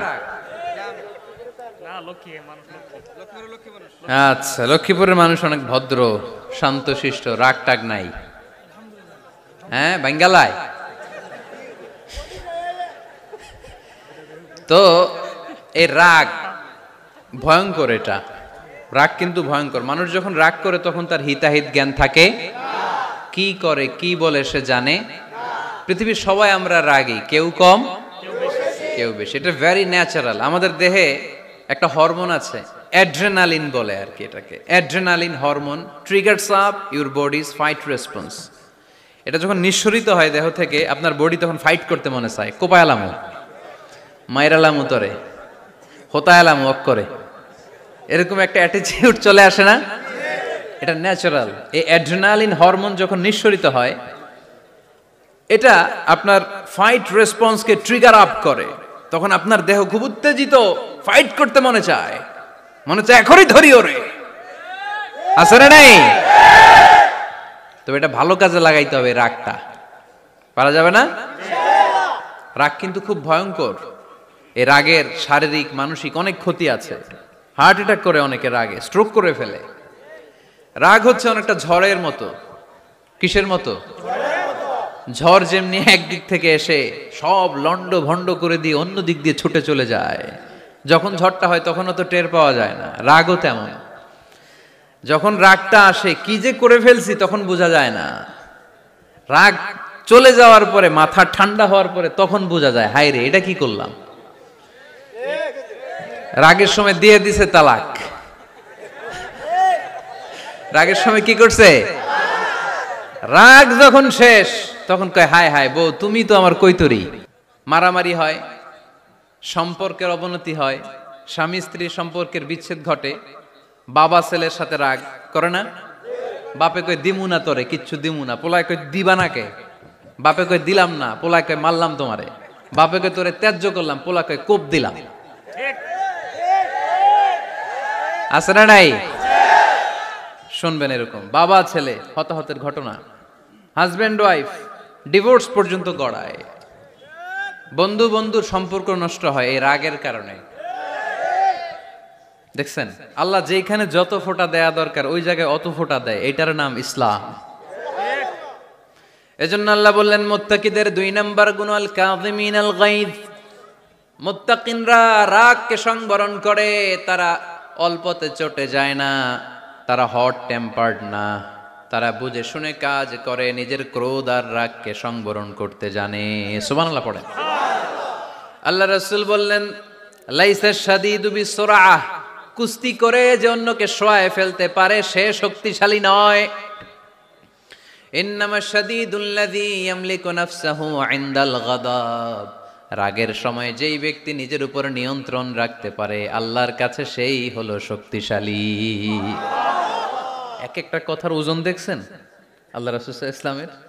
লাইসা শাদীদু বিসুরআহ, যে কুস্তি খেলতে পারে ভালো সে শক্তিশালী না, বরং ইন্নামা শাদীদুল্লাযী ইয়ামলিকু নাফসাহু ইনদাল গাদাব, রাগের সময় যে নিজেকে নিয়ন্ত্রণ করতে পারে সেই শক্তিশালী। সুবহানাল্লাহ পড়ে। এজন্য আমি মুত্তাকি হম। হুজুর হুজুর আজকের ওয়াজ শুনে আমি মুত্তাকি, শুধু হাত তুলে মুত্তাকি বললে হবে? রাগ নিয়ন্ত্রণের, রাগ কন্ট্রোল করার অভ্যেস নিজের মধ্যে জাগ্রত করতে হবে, ঠিক কিনা? এক সাহাবী এসে বললেন, ইয়া রাসূলুল্লাহ আউসিনি, ইয়া রাসূলুল্লাহ আমারে কিছু নসিহত করেন, নসিহত করেন। বিশ্বনবী বললেন, লা তাগদাব, ও সাহাবী তুমি রেগে যেও না। সাহাবী বললেন, নবী আবার নসিহত করেন। বিশ্বনবী বললেন, তুমি রেগে যেও না। সাহাবী বললেন, শুনলাম তো এটা, আরেকটা কিছু কন। বিশ্বনবী বললেন, রেগে যেও না। রাদ্দাদা মিরারান, বারবার যতবার সাহাবী বিশ্বনবীর কাছে নসিহত চাইলেন, বিশ্বনবী একটা নসিহতই করলেন, রেগে যেও না, কারণ রেগে গেলেন তো হেরে গেলেন। রেগে গেলেন তো হেরে গেলেন। ওরা আপনারে রাগাতে চাইবে, আপনি ঝগড়া করতে চান না, ওরা আপনারে পায়ে পাড়া দিয়ে ঝগড়ায় নামাতে চাইবে। চিল্লা এখন ঠিক কিনা? ওরা পায়ে পাড়া দিয়ে ঝগড়া করবে, ওরা আপনারে অলওয়েজ পোক করবে, ওরা আপনার হট টেম্পার্ড বানাতে চাবে, আপনারে অস্থির করে দিতে চাবে। কিন্তু ফর্মুলা আমাদের ভালো জানা আছে। আমরা কোরআন থেকে ফর্মুলা নিয়ে চলি, মানব রচিত কোনো ফর্মুলায় আমরা চলি না। জোরে বলেন ঠিক কিনা? মুত্তাকিনদের 2 নাম্বার বৈশিষ্ট্য, ওয়াল কাযিমিনাল গায়জ, মুমিনরা নিজেদের রাগকে নিয়ন্ত্রণ করে। রাগ নাইকার, ক্ষোভ নাইকার, কিন্তু মুমিনরা, মুত্তাকিনরা চাইলেই রাগ দেখায় না। তারা রাগকে কি করে? পারবেন পারবেন আজকে থেকে ভাবির আর বকবেন না তো, ঝগড়া করবেন না তো, ছেলে মেয়েদের উপর উত্তেজিত হবেন না তো, হ্যাঁ রাগারাগি করবেন, মনে থাকবে তো? আল্লাহ রাসূল সাল্লাল্লাহু আলাইহি ওয়াসাল্লাম কখনোই রাখতেন না। সুবহানাল্লাহ নাই? আল্লাহ রাসূল সাল্লাল্লাহু আলাইহি ওয়াসাল্লাম কখনোই, ওনার সাথে কেউ খারাপ আচরণ করলে উনি রাখতেন না। ওনাকে অত্যাচার করা হয়েছে, তিনি রাখতেন না।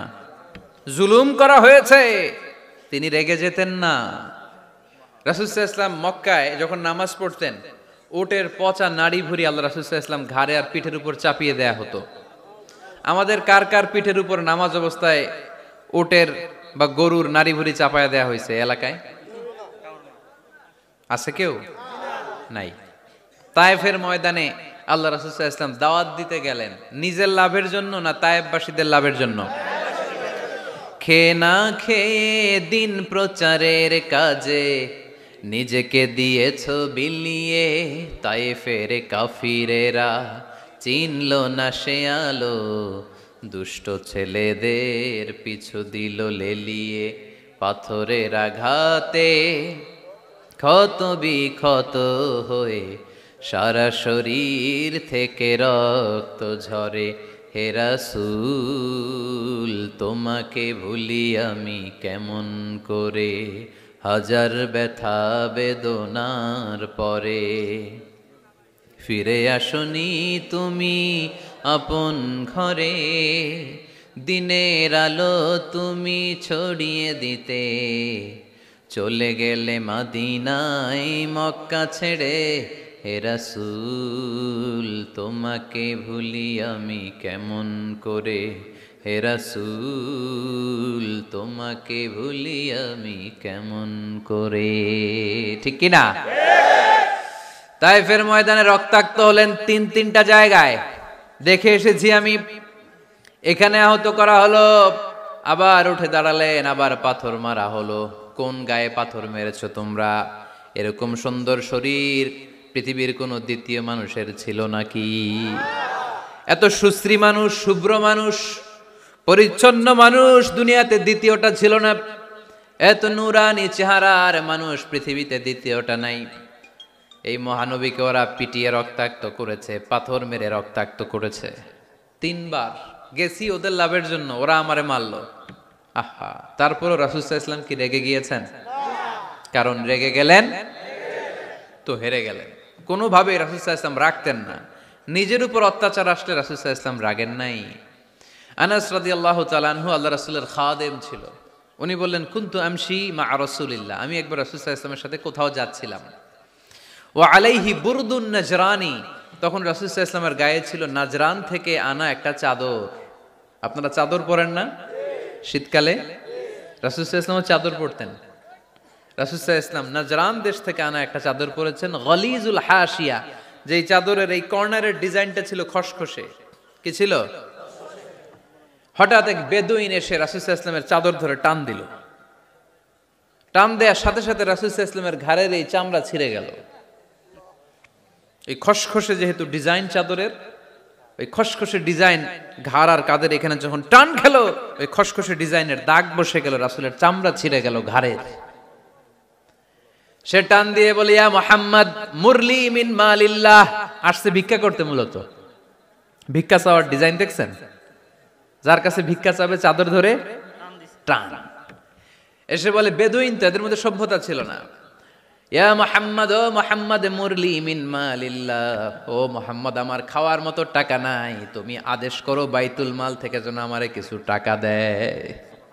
আসছে ভিক্ষা করতে, ভিক্ষা করতে আইসা চাদর ধরে দিছে টান, ঘাড়ের রক চামড়া ছিঁড়ে গেছে।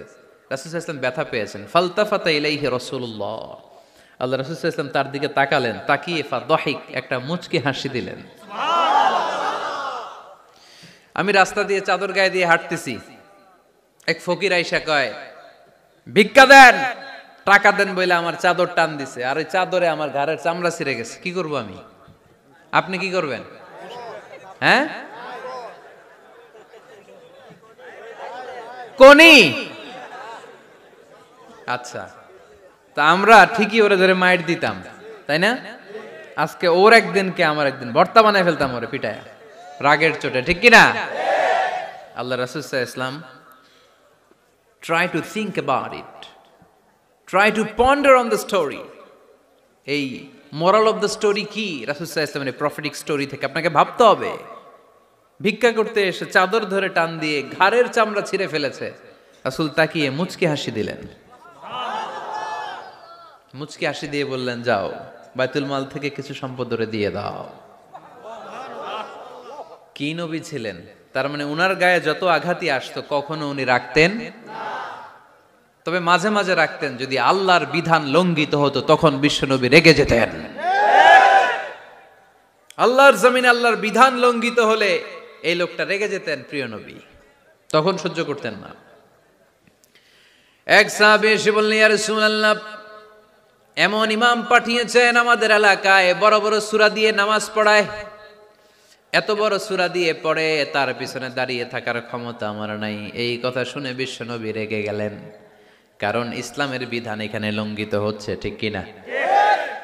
এত রাগলেন, চেহারা আগুনের গোলার মতো লাল হয়ে গেল। ওই সাহাবীকে ডেকে পাঠিয়ে ধমকালেন, খবরদার, তোমরা মানুষকে দিন থেকে ভাগিও না, সহজ করে ইসলামকে উপস্থাপন করো। জামাতের ইমামতির চান্স পেলে লম্বা কেরাত পড়ো না, একটা মিডিয়াম স্ট্যান্ডার্ড রেখে কেরাত পড়বা, কারণ তোমার পেছনে অসুস্থ লোক থাকতে পারে, মুসল্লি, মুসাফির থাকতে পারে, তাই না?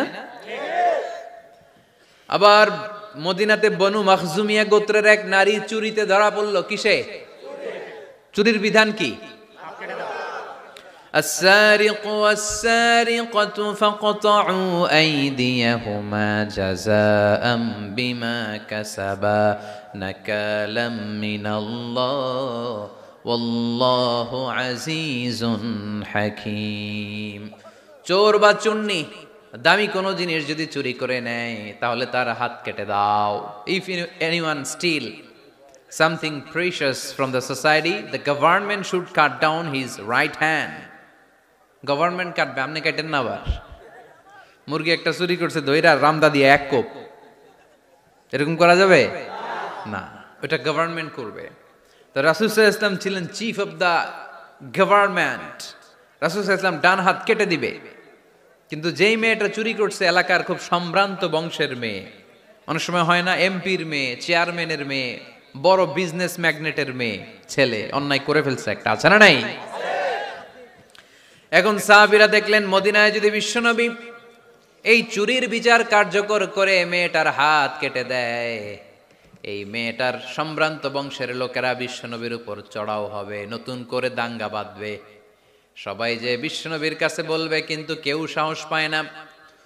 উসামা বিন যায়েদ বিশ্বনবীর ভালোবাসা বড়ই পছন্দ করতেন বিশ্বনবী। সাইয়েদনা উসামা বিন যায়েদ রাদিয়াল্লাহু তাআলা আনহুকে সবাই বললেন, উসামা তুমি যাও, তোমারে বিশ্বনবী বড্ড ভালোবাসে, তুমি বললে তোমার কথা নবী ফিরাবে না। সাইয়েদনা উসামা যে বললেন, ইয়া রাসূলুল্লাহ, সবাই মিলে আমারে পাঠিয়েছে যেন আমি সুপারিশ করি, যদিও বনু মাখজুমিয়া গোত্রের মেয়েটা চুরিতে ধরা পড়েছে, মেয়েটা আসলেই চোর, চুরি করেছে, কিন্তু বড় একটা বিষয়কে খেয়াল করে নবী সবার সুপারিশের কারণে এই মেয়েটার হাত আপনি কেটে দিয়েন না। এই কথা বলার সাথে সাথে বিশ্বনবীর চেহারাটা আগুনের গোলার মতো লাল হয়ে গেল, ক্ষেপে গেলেন বিশ্বনবী, রেগে গেলেন, আর বললেন, এত বড় সাহস কোত্থেকে পেলে ওসামা? এটা তো আল্লাহর আইন, চোর চুরি করলে হাত কাটো কার আইন? বাংলাদেশে যদি এই আইন চালু হয়, চোর খুঁজে পাওয়া যাবে?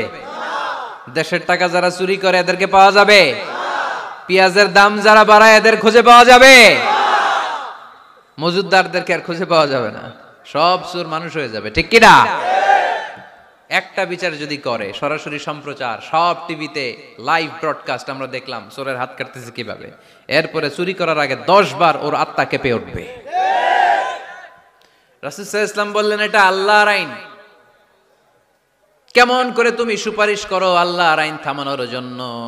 লাউ কানা ফাতিমাতু বিনতে মুহাম্মাদিন সারাকাত লাকাতা মুহাম্মাদুন ইয়াদাহা।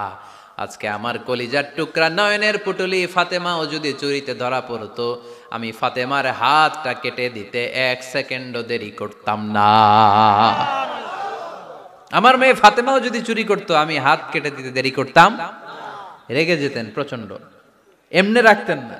কেউ আক্রমণ করলে ব্যথা দিলে, কষ্ট দিলে রাখতেন না। কিন্তু আল্লাহর জমিনে আল্লাহর বিধান যখন লঙ্ঘিত হতো, আল্লাহ রাসূল সাল্লাল্লাহু আলাইহি ওয়াসাল্লাম রেগে যেতেন। তাহলে কোথায় রাগ করবেন আর কোথায় করবেন না বোঝা গেছে তো? সব জায়গায় রাগ করা যাবে? এজন্য মুত্তাকিনদের 2 নাম্বার বৈশিষ্ট্য, ওয়াল কাযিমিনাল গায়যা। মুত্তাকিনরা রাগ দেখায় না, মেজাজ দেখায় না, বরং মুত্তাকিন বান্দারা আল্লাহর খুশির জন্য নিজের রাগ আর ক্রোধকে নিয়ন্ত্রণ করে। রাসূল সাল্লাল্লাহু আলাইহি ওয়াসাল্লাম আল্লাহর বিধান লঙ্ঘিত হলেই রেগে যেতেন, এছাড়া রাখতেন না। একবার তাহাজ্জুদের সময় সাইয়েদনা আলী রাদিয়াল্লাহু তাআলা আনহু আর ফাতেমা রাদিয়াল্লাহু তাআলা আনহাকে ডাকতে গেলেন তাহাজ্জুদ পড়ার জন্য। কিসের জন্য? যে ডাকলেন, দরজায় কড়া নাড়লেন, আলী ওঠো, ফাতিমা ওঠো। কিন্তু সাইয়েদনা আলী রাদিয়াল্লাহু তাআলা আনহু বললেন, কি জন্য উঠবো? আল্লাহ রাসূল সাল্লাল্লাহু আলাইহি ওয়াসাল্লাম বললেন, তাহাজ্জুদের জন্য। আলী রাদিয়াল্লাহু তাআলা আনহু একটু কৌশল করে বললেন, আমাদের রুহু তো আল্লাহর হাতে। রুহু কার হাতে? আল্লাহ যখন রুহু ফিরাই দিবে তখন ঠিকই উঠবো, পড়বো তাহাজ্জুদের নামাজ, পড়বো, রুহুটা ফিরে আসুক, পড়বো। একটু কৌশল করলেন। তো রাসূল সাল্লাল্লাহু আলাইহি ওয়াসাল্লাম এই কৌশলটারে পছন্দ করলেন না। রাসূল চাইছেন আমি বলা মাত্রই যেন উঠে যায়।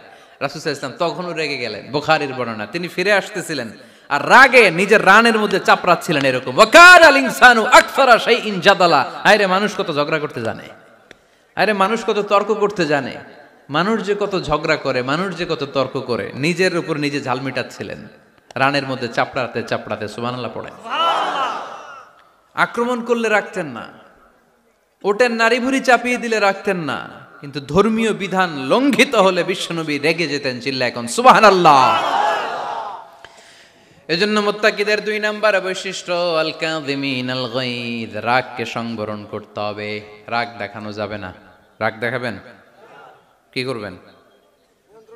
নিয়ন্ত্রণ করব। একজন নিয়ন্ত্রণ করবে শুধু, আর আপনারা কোপায় ফেলাইবেন সব। মাশাআল্লাহ। আরে বলো কি করবা? এভাবেই তো সমাজ পরিবর্তন হয়। শুনতে হবে তো আমার কথা, শুনতে হবে, জানতে হবে, দেন মানতে হবে। পরিবর্তনটা আস্তে আস্তে হয়। এই গুণে ধরা সমাজ এমনি নষ্ট হয় নাই, দীর্ঘদিনে নষ্ট হয়েছে। এটা ঠিক করতে হইলে আমাদের দীর্ঘ সময় লাগবে, দীর্ঘদিন লাগবে, অনেক ঘাম ঝরাতে হবে, অনেক পথ যেতে হবে, মাইলস টু গো, ঠিক কিনা?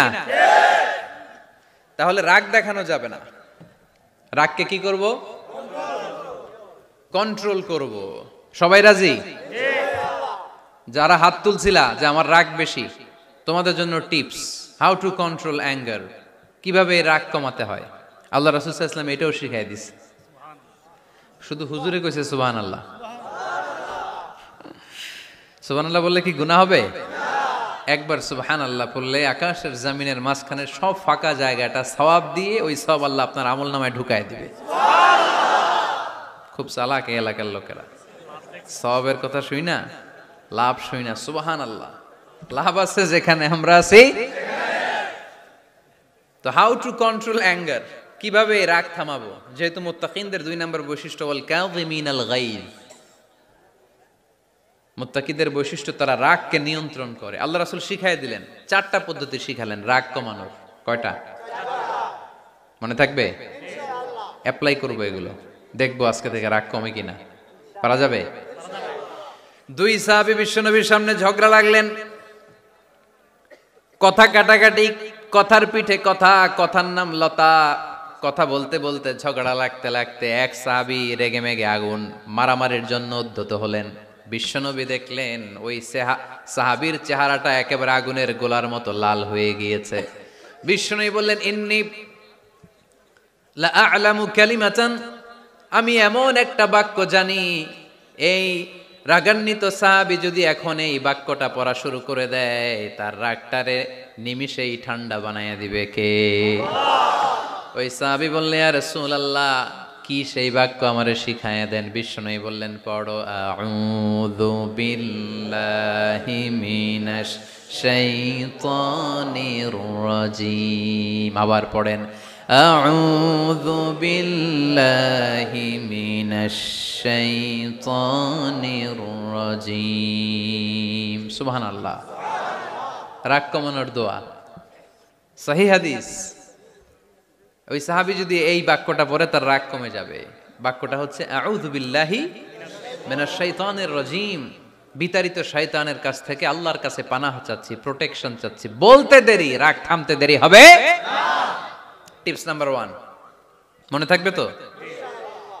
টিপস নাম্বার 2, বিশ্বনবী বললেন, ইযা গাদিবা আহাদুকুম ফালইয়াসকুত। তোমাদের যখন প্রচন্ড রাগ চলে আসে, বেশি যখন, প্রচন্ড যখন তোমরা রেগে যাও, তখন কথা বন্ধ করে চুপ হয়ে যাও। কি করতে হবে? চুপ, একেবারে চুপ। অনেকে রাগের সময় গড়গড় করে কি যেন বলতে থাকে, আছে না নাই? রাগে গড়গড় করতে থাকে আর কি যেন বলতে থাকে। এই যত বলবেন, যত গালি দিবেন, বলে না গালি দেয় না রাগের সময়, অশ্রাব্য ভাষায় অনেকে গালি গালাজ শুরু করে দেয়, আছে না নাই? না, আসুকুত, ইদা গাদিবা আহাদুকুম ফালিয়াসকুত। আল্লাহ রাসূল সাল্লাল্লাহু আলাইহি ওয়াসাল্লাম বললেন, যখন তোমাদের কেউ প্রচন্ড রেগে যায়, সে তার কথা যেন বন্ধ করে দেয়। চুপ, keep silent, keep quiet, relax, cool. পারবেন? তাহলে প্রথম টিপস কি পড়তে হবে? বাইরে নামক দিয়া পড়েন, আউযু বিল্লাহি মিনাশ শাইতানির রাজীম। এটা হলো 1 নাম্বার টিপস। 2 নাম্বার টিপস, ইযা গাদিবা আহাদুকুম ফালইয়াসকুত। মাশাআল্লাহ, চুপ থাকতে হবে। বেশি রাগ চলে আসলে কি করতে হবে? 3 number tips, lower your action. আপনার অ্যাকশনকে কমায় দেন। কিন্তু আমরা ওই সময় মারি ডাইরেক্ট অ্যাকশন। রাগের সময় আমরা কি করি? আল্লাহ রাসূল বললেন, লোয়ার, মিনিমাইজ ইউর অ্যাকশন। কি বললেন আল্লাহ রাসূল? অ্যাকশন কমাও, কার্যক্রম কমায় দাও। ইযা গাদিবা আহাদুকুম ওয়া হুয়া কাইম ফালিয়াজলিস। দাঁড়ানো অবস্থায় তোমাদের কেউ যদি রেগে যায়, সে যেন বসে পড়ে। ফাইন যাহাবা আনহুল গাদাবু ওয়া ইল্লা ফালিয়াত্তাজি। কেউ যদি দাঁড়ানো অবস্থায় রেগে যায়, সে যেন বসে পড়ে। বসে থাকার পরেও যদি তার রাগ কমতে না চায়, সে যেন শুয়ে পড়ে। তাহলে দাঁড়ানো অবস্থায় রাগ আসলে কি করবেন? বসা অবস্থায় রাগ আসলে, শোয়া অবস্থায় রাগ আসলে চোখ বন্ধ করে ঘুমায় যাবেন। রাগ আসবে আর সুবহানাল্লাহ কইবেন না? কত বড় ফিজিশিয়ান, কত বড় ডাক্তার আল্লাহ রাসূল সাল্লাল্লাহু আলাইহি ওয়াসাল্লাম। সুবহানাল্লাহ পড়েন। কয়টা গেল? কয়টা? 1 নাম্বার কি পড়া? মাশাআল্লাহ। 2 নাম্বার চুপ থাকা। 3 নাম্বার দাঁড়ায় থাকলে বসে যাওয়া, বসা থাকলে পারবেন? পারবেন? 4 নাম্বারটা অনেক মজার টিপস, শুনবেন? আল্লাহ রাসূল সাল্লাল্লাহু আলাইহি ওয়াসাল্লাম বললেন, 4 নাম্বার টিপস শুনো, ইন্নাল গাদাবা মিনাশ শাইতান। নিশ্চয়ই রাগ আসে শয়তান থেকে। ওয়া ইন্নাশ শাইতানা খুলিকা মিনান নার। শয়তান তৈরি আগুন থেকে। ওয়া ইন্নান নারা তুতফাউ বিল মা। আগুন নিবানো হয় পানি দিয়ে। ফাইদা গাদিবা আহাদুকুম ফালিয়াতাওয়াদ্দাহ। তাই কারো যখন রাগ খুব বেড়ে যায়, সে যেন ঠান্ডা পানি দিয়ে ওযু করে। কি সুন্দর টিপস, কি সুন্দর ফিলোসোফার আল্লাহ রাসূল সাল্লাল্লাহু আলাইহি ওয়াসাল্লাম। কত বড় দার্শনিক ছিলেন তিনি। আল গাদাবু মিনাশ শাইতান, কথার সিকোয়েন্স দেখেন, ওজন দেখেন। আল গাদাবু মিনাশ শাইতান, রাগ আসে শয়তানের থেকে। রাগ এনে দেয় কে? শয়তান। ওয়াশ শাইতানু খুলিকা মিনান নার, শয়তান তৈরি কি থেকে? আগুন থেকে। ওয়ান নারু তুতফাউ বিল মা, আগুন নিভাই কি দিয়ে? ফাইদা গাদিবা আহাদুকুম ফালিয়াতাওয়াদ্দা, তাই তোমাদের কেউ যখন রেগে যায় সে যেন পানি দিয়ে ওযু করে নেয়। পারবেন? ওযু করে ফেলবেন ঠান্ডা পানি দিয়ে। ঠান্ডা পানি মাথায় দিবেন, চোখে পানির ঝাপটা দিবেন। আপনার রাগকে ঠান্ডা করে দিবে কে? তাহলে আওয়াজ করে বলেন, রাগ কমানোর 1 নাম্বার ফর্মুলা কি? আউযু বিল্লাহি মিনাশ শাইতানির রাজিম। 2 নাম্বার চুপ থাকা। 3 নাম্বার বসে পড়া, শুয়ে পড়া। 4 নাম্বার ওযু করা। 4 নাম্বার। এই 4টা পদ্ধতিতে আপনি রাগ কমাতে চাইলে আপনার রাগ কমাই দিবে কে? এজন্য আল্লাহ বললেন, আমার মুমিন বান্দার 2 নাম্বার গুণ, তারা রাগকে নিয়ন্ত্রণ করে। আল্লাযীনা ইউনফিকুনা ফিস সাররাই ওয়াদ দাররাই ওয়াল কাযিমিনাল গায়য। আমার মুত্তাকিন বান্দাদের প্রথম গুণ সুখে দুঃখে দান করে। মনে আছে? 2 নাম্বার গুণ কি? রাগকে নিয়ন্ত্রণ করে। 3 নাম্বার গুণ হচ্ছে ওয়াল আফিনা আনিন নাস, মানুষকে ক্ষমা করে দেয়। মানুষকে কি করে? আমরা তো ক্ষমা করি না। হ্যাঁ, দইরা আবুইটালা মানে কি? এটার মিনিং কি? ফিশালায়। হ্যাঁ, কি করে? আইকালায়, আইজ্জালায়, আইকালা, আইকালা আঞ্চলিক শব্দ। আঞ্চলিক শব্দগুলো অনেক সুন্দর, এক এক জেলা এক এক রকম। তার মানে আমরা ক্ষমা করতে চাই না, আমরা দইরা আইকালাই। তার মানে আমরা রাগ ঝাড়ি আর কি, ভিতরে যে ক্ষোভ জমা থাকে এগুলো ঝাড়ি, আমরা ক্ষমা করতে চাই না। কিন্তু ভাই, মুত্তাকি যদি হতে চান আপনাকে ক্ষমা করে দিতে হবে। কি করবেন? কি করবেন? ক্ষমা করে দেন। আচ্ছা, একটু আওয়াজ করে উত্তর দেন। আমরা আল্লাহর কাছে এই যে পাপ করি, অন্যায় করি, মাফ চাই না? ক্ষমা চাই না? আল্লাহ আমাদেরকে ক্ষমা করুক, এটা আমরা চাই কি চাই না? আল্লাহ আমাদেরকে ক্ষমা করুক এটা আমরা চাই, কিন্তু আমরা আমাদেরকে ক্ষমা করতে পারি না। যদি আল্লাহর কাছে ক্ষমা পেতে চান তাহলে আগে নিজেরা নিজেদেরকে ক্ষমা করে দেন। আল্লাহ, ভুল করছি, আল্লাহ মাফ করে দাও, ক্ষমা করো। আমি ক্ষমা চাইতেছি, কিন্তু আমি ক্ষমা করি না আরেকজন রে। তো তুমি ক্ষমা করো না, তুমি ক্ষমা চাও কোন সাহসে? মা যাদাল্লাহু আবদান বিআফবিন ইল্লা ইজ্জান। আল্লাহর হাবিব ফরমান, কোন বান্দা যদি অন্য বান্দারে ক্ষমা করে দেয়, আল্লাহ ওই বান্দার মর্যাদা বাড়িয়ে দেয়। ওয়া ইন তা'ফু ওয়া তাসফাহু ওয়া তাগফিরু ফাইন্নাল্লাহা গফুরুর রহিম। তুমি যদি অন্যরে মাফ করে দাও, তুমি যদি অন্যের ভুল ক্ষমা করে দাও, তোমার ভুলগুলো ক্ষমা করে দিবে কে? আল্লাহুম্মা ইন্নাকা আফুউন কারীম। কদরের রাত্রে আমরা পড়ি, আল্লাহ তুমি ক্ষমাশীল, তুহিব্বুল আফওয়া, ক্ষমা করাকে তুমি ভালোবাসো। ফাআফু আন্নি, আল্লাহ তুমি আমারে ক্ষমা করে দাও। আল্লাহর ক্ষমার জন্য দিনরাত চোখের পানি ছেড়ে আমরা কাঁদি, কিন্তু অন্যরে ক্ষমা করতে চাই না। কথাটা বুঝতে পারছেন? আমরা আল্লাহর ক্ষমা চাই, কিন্তু আমরা আমাদেরকে ক্ষমা পেতে হলে আগে ক্ষমা পেতে হলে আগে ক্ষমা। মনে থাকবে তো? আমরা আসলে অতীতকে বয়ে বেড়াই, অতীতকে ভুলতে চাই না। কোন বছর কে আমারে মারছিল ওইটারে মনে রাখছি। কোন 20 বছর আগে আমারে অপমান করছিল মনে রাখছি, তোরেও আমি অপমান করুম। তুই আমারে মারছিলি, তোরেও মারুম। 20 মনে রাখিস, দেখায় দিমু। তো এই দেখেন, খেয়াল করে দেখেন, 20 বছর আগে কোথায় আমার অপমান করছিল ওইটা আমি ভুলি নাই, মনে রাখা দিছি। তার মানে 20 বছর ধরে এটা জ্বলতেছে এদিকে। ক্ষতি কি আমার না অন্য কারো? এগুলো ভিতরে জ্বলে, প্রতিহিংসার আগুন আপনারে জ্বালিয়ে দিবে। প্রতিশোধ নেয়ার আগুন দিনকে দিন আপনারে জ্বালায়। আপনি যদি একদিন ওরে অপমান করেন, মারেন, ও একদিন জ্বলবে, মরবে, কিন্তু প্রতিদিন আপনি জ্বলবেন। চিল্লা এখন ঠিক কিনা? রাসূল সাল্লাল্লাহু আলাইহি ওয়াসাল্লাম ক্ষমা করে দিতেন। মক্কা বিজয়ের দিন সব কাফির মুশরিক গুলো আল্লাহ রাসূল সাল্লাল্লাহু আলাইহি ওয়াসাল্লামের পায়ের সামনে থার থার করে কাঁপছিল। সবাই ভেবেছে আমরাও যেরকম পাষাণ, মুহাম্মদও মনে হয় তাই করবে, আমাদেরকে এবার কচুকাটা করবে। আল্লাহর রাসূল মক্কার কাফির মুশরিকদের এই দৃশ্য দেখে ঘোষণা দিয়ে দিলেন, ইযহাবু লা তাসরিবা আলাইকুমুল ইয়াউম, আজকে তোমাদের উপর আমার কোনো প্রতিশোধ নাই। ইযহাবু ফাআনতুমুত তালাকা, আমি তোমাদেরকে স্বাধীন করে দিলাম। ঐতিহাসিকরা বিশ্বনবীর এই বিশাল দিল দরিয়া দেখে অবাক হয়েছে।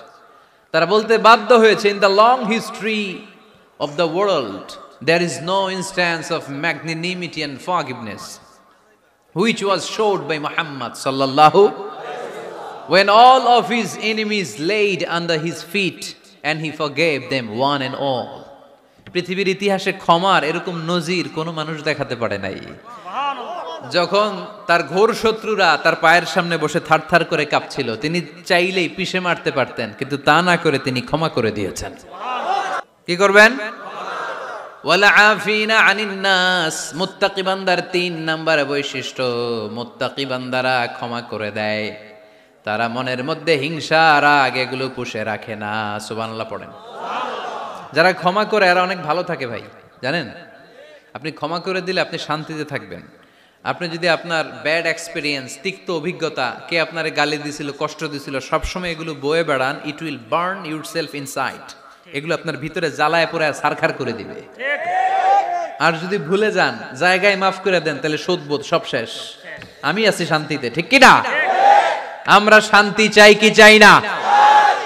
আমরা অতীতের এই কষ্ট বুকে নিয়ে আর চলতে চাই? সমাধান একটাই, ক্ষমা করে দেন। স্ট্যামফোর্ড ইউনিভার্সিটি, ক্যালিফোর্নিয়ার স্ট্যামফোর্ড ইউনিভার্সিটির একজন প্রফেসর ফ্রেডরিক লাস্কিন, ওনার একটা আর্টিকেল আমি পড়েছি। ওখানে উনি গবেষণা চালিয়েছেন। অনেক মানুষের মধ্যে গবেষণা চালিয়ে দেখেছেন যে যারা অন্যরা ক্ষমা করতে পারে না, এদের রোগবালাই বেশি, কষ্ট বেশি।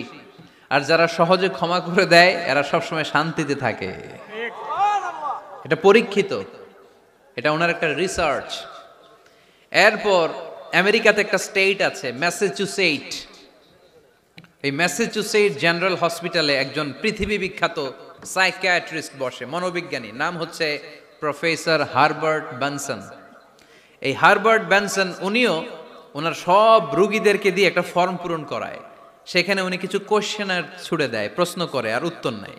পরে জরিপ করে উনি দেখতে পেয়েছে ওনার যে সমস্ত রোগীরা মনের ভিতরে রোগ, এই রাগ, এই ক্ষোভ, এই হিংসা বিদ্বেষ এগুলো অন্তরে পুষে রেখেছে, এদের স্ট্রোক করার এবং হার্ট অ্যাটাক করার রেটিংটা বেশি।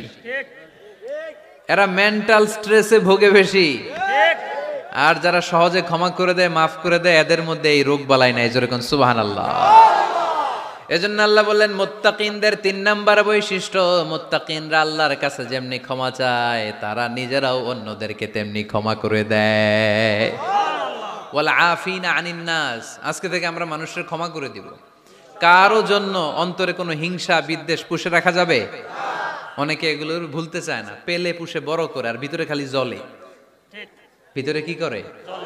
এই জ্বালাও পোড়াও আমরা বয়ে বেড়াতে চাই না। মুসনাদে আহমদ ইবনে হাম্বলের হাদিস, চমৎকার একটা ঘটনা।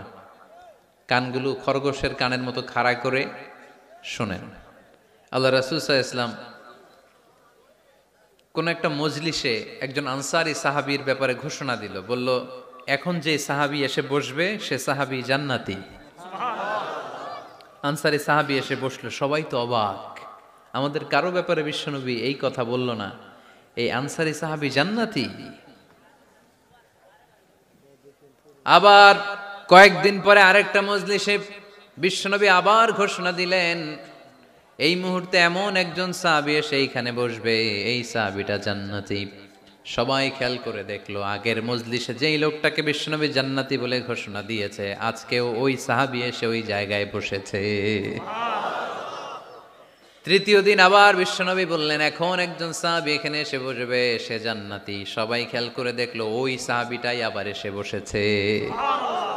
সবাই অবাক, কি আজীব, কি আছে এই সাহাবীর মধ্যে, যে সাহাবীর ব্যাপারে খুদ বিশ্বনবী 3 বার ঘোষণা দিলেন যে সে জান্নাতি। সবচেয়ে বেশি অবাক হয়েছিলেন সাইয়েদনা আব্দুল্লাহ ইবনে আমর ইবনে আস।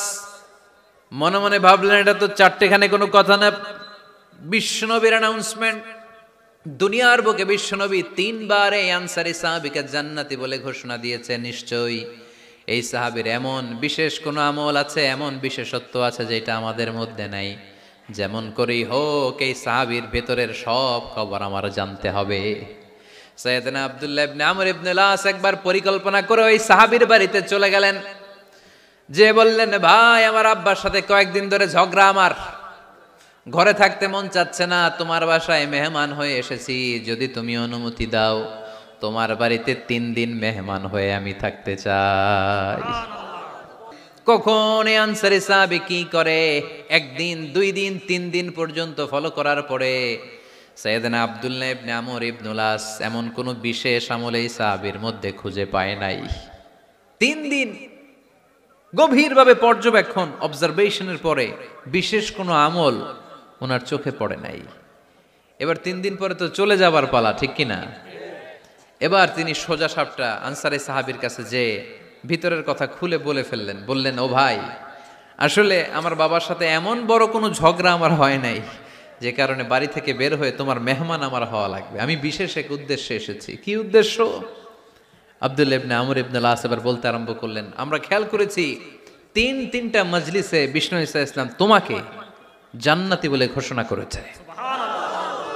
তাই আমি জানার জন্য এসেছি তুমি এমন কি আমল করো যে কারণে বিশ্বনবী ঘোষণা দিলেন যে তুমি জান্নাতি।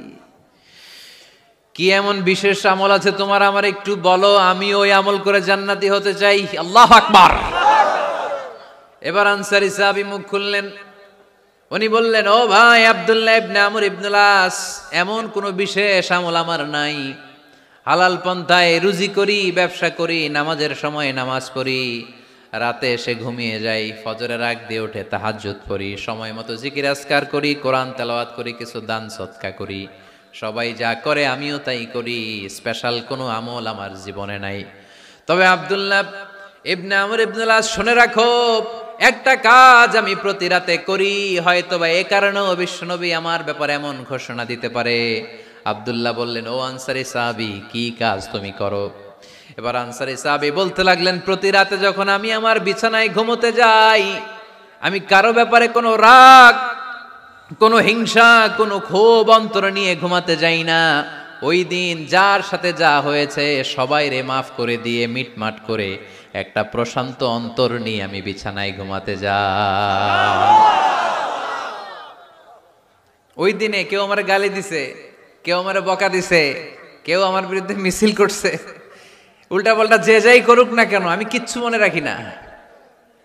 আবি ইলা ফিরাশি, আমি এমন ভাবে আমার বিছানায় যাই, ওয়ালাইসা ফি কলবি হিকদুন আলা আহাদ, এমন অবস্থায় আমি শুয়ে পড়ি যে আমার হৃদয়ে কারো ব্যাপারে আমার হৃদয়ে কোনো ক্ষোভ নাই, কোনো হিংসা নাই, কোনো অহংকার নাই, সব রাগ ক্ষোভ ভুলে গিয়ে সবাইকে ক্ষমা করে দিয়ে আমি বিছানায় ঘুমাতে যাই।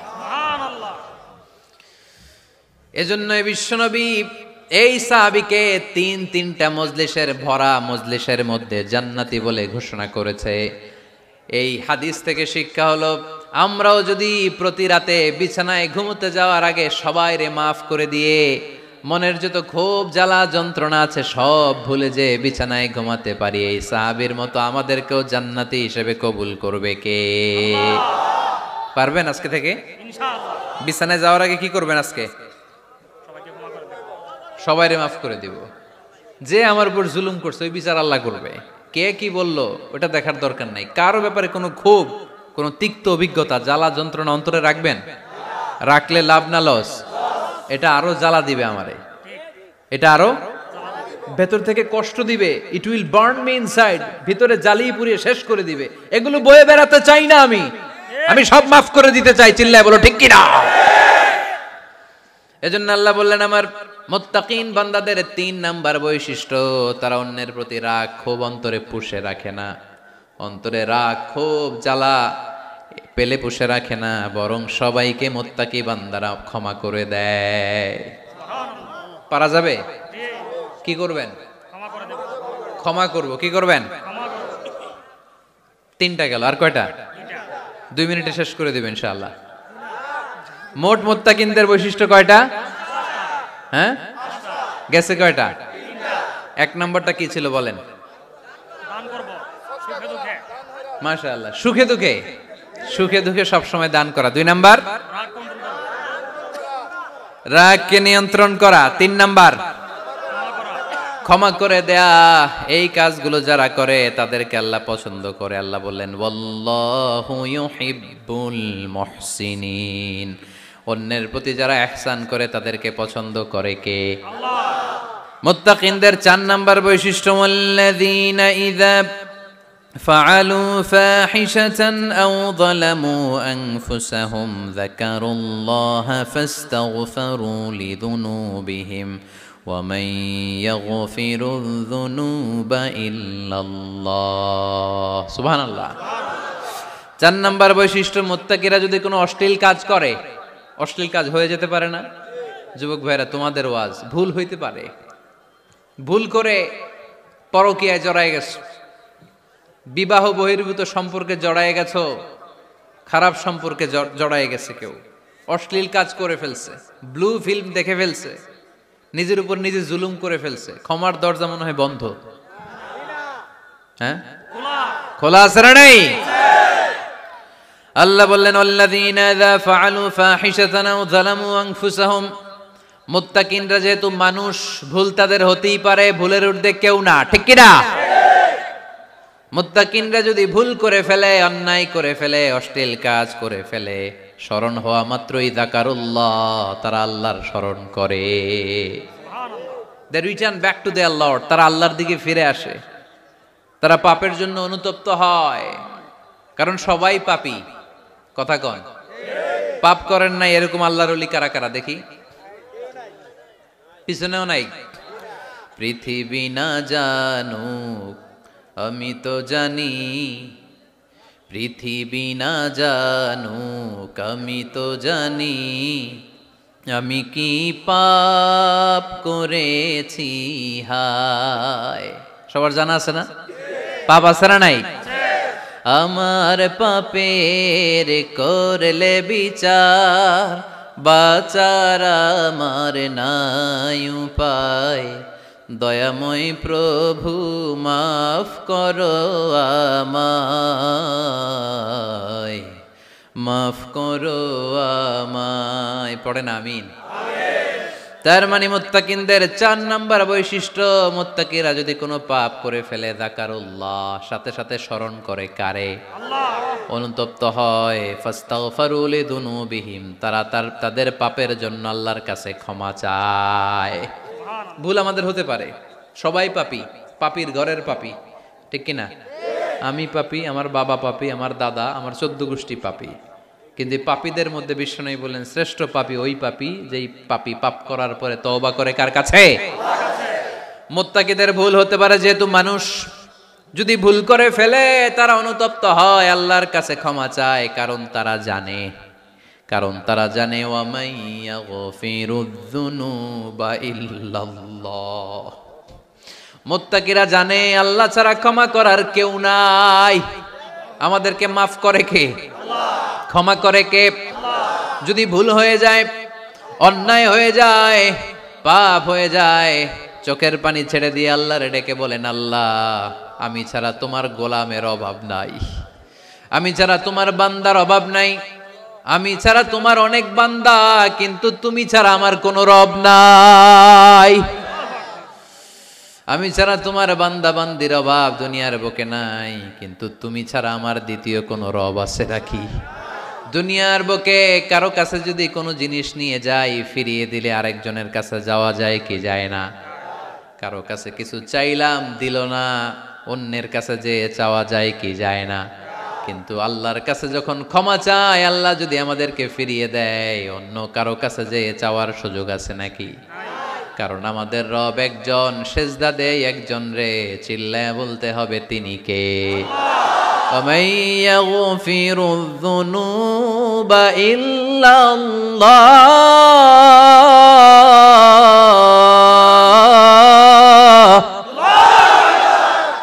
ومن يغفر الذنوب إلا الله আল্লাহ ছাড়া গুনাহ ক্ষমা করার দ্বিতীয় কোনো মাবুদ আমাদের আছে নাকি? ومن يغفر الذنوب إلا الله, তিনি ছাড়া কে করবে আমাদের গুনার ক্ষমা? তিনি ছাড়া পাপ মোচন করার, পাপগুলো গুনাহগুলো ক্ষমা করে দেয়ার আর দ্বিতীয় কেউ। এজন্য আল্লাহ বললেন, আমার মুত্তাকি বান্দারা যদি ভুল করে ফেলে, অন্যায় করে ফেলে, আমার কাছে ক্ষমা চায়। আমার কাছে ক্ষমা চাইতে দেরি, আমি আল্লাহর ক্ষমা করতে দেরি হয় না। তাহলে পাপ হলে, ভুল করে অন্যায় করলে ক্ষমা চাবো কার কাছে? চারটা গুণের কথা বললাম, কয়টা? চার নাম্বার হচ্ছে যদি ভুল হয়ে যায়, যদি অন্যায় করে ফেলি, ক্ষমার দরজা খোলা, আমরা সে আল্লাহর কাছে চাইবো, আল্লাহর কাছে ক্ষমা মাংনা করবো। চিল্লায় বলেন ঠিক কিনা? এরপরে 5 নম্বরে আল্লাহ বললেন, ওয়ালাম ইউসিররু আলা মা ফাআলু ওয়া হুম ইয়ালামুন, তারা জেনে শুনে ওই পাপ বারবার করবে না। সুবহানাল্লাহ পড়েন। ভুল একটা হয়ে গেছে, ক্ষমা চাইলাম, সকালে খাদ্যে ভেজাল দিছি, বিকালে মাফ চাইলাম, আল্লাহ ভুল করে ফেলছি, মাফ করে দাও। এরপরের দিন দোকানে যে আবার ভেজাল মিশাইলাম, আবার মাফ, এরপরের দিন আবার মাফ, আল্লাহ মাফ করবে? সকালবেলায় ওজনে কম দিলাম, বিকেলে মাফ চাইলাম, আল্লাহ ভুল হয়ে গেছিল, ক্ষমা করে দাও। এরপরের দিন দোকানে যে আবার ওজনে কম দিলাম, আবার রাত্রিবেলা মাফ চাইলাম, তারপরের দিন আবার কম দিলাম, আবার মাফ চাইলাম। এরকম করলে মাফ করবে নাকি? ওয়ালাম ইউসিররু আলা মা ফাআলু ওয়া হুম ইয়ালামুন, জেনে বুঝে ওই পাপ কাজ আর করবে না। কালে ভদ্রে 2 একবার ভুল অন্যায় পাপ হয়ে যেতে পারে, কিন্তু মুমিনরা কি ওটা কন্টিনিউ করে? মুত্তাকিনরা কি ওটা বারবার চালিয়ে যায়? বারবার চালালে এটা আল্লাহর সাথে গেম খেলা হয়, ঠিক কি না? সকালে আল্লাহ রেখে ওই একটা, বিকালে আজকে একটা, কালকে এমনটা করা যাবে? এজন্য আল্লাহ বললেন, আমার মুত্তাকি বান্দাদের 5 নম্বরে বৈশিষ্ট্য হলো ওয়ালাম ইউসিররু আলা মা ফাআলু ওয়া হুম ইয়ালামুন। ওয়ালাম ইউসিররু, তাফসীর ইবনে কাসীরে এর তাফসীর এসেছে ওয়ালাম ইস্তামিররু আলা মা ফাআলু ওয়া হুম ইয়ালামুন, জেনে বুঝে যেই ভুল কাজ করে ফেলছে এটা বারবার করে না। এজন্য বারবার করা যাবে? মাফ চাওয়ার পরে ওই কাজ আর করব আমরা? এই 5টা কাজ যদি করি তাহলে মুত্তাকিদের কাতারে আমাদেরকে উঠায় দিবে কে?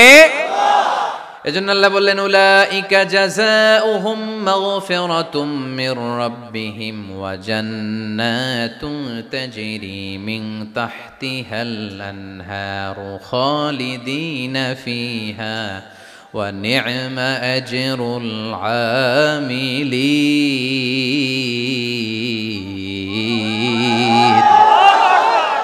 আল্লাহ বললেন, আমার মুত্তাকি বান্দাদের এই 5টা বৈশিষ্ট্য যদি কারো মধ্যে থাকে, তাদেরকে আমি ক্ষমাও করে দেব, জান্নাতও দিয়ে দেব। ডানে যাব না বায়ে?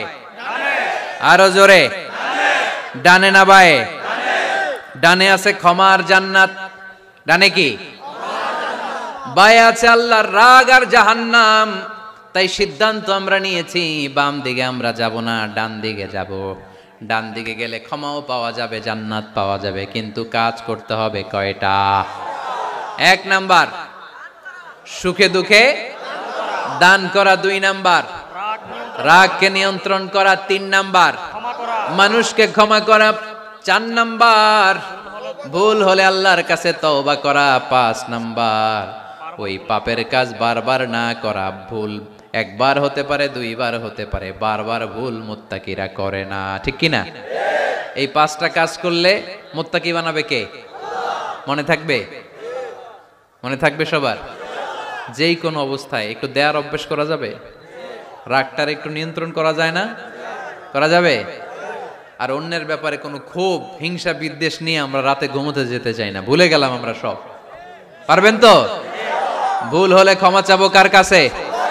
যেই কাজের জন্য ক্ষমা চাইলাম জীবনে কোনোদিন আর ওই কাজ করব। আল্লাহ আমাদের সবাইকে কথাগুলো বুঝার ও আমল করার তৌফিক দান করুক। এই উঠছে কে কে দেখি? লক্ষ্মীপুরের লোক তো অনেক দুষ্ট দেখি। লক্ষ্মীপুরের লোক তো লক্ষ্মী হইতে হবে।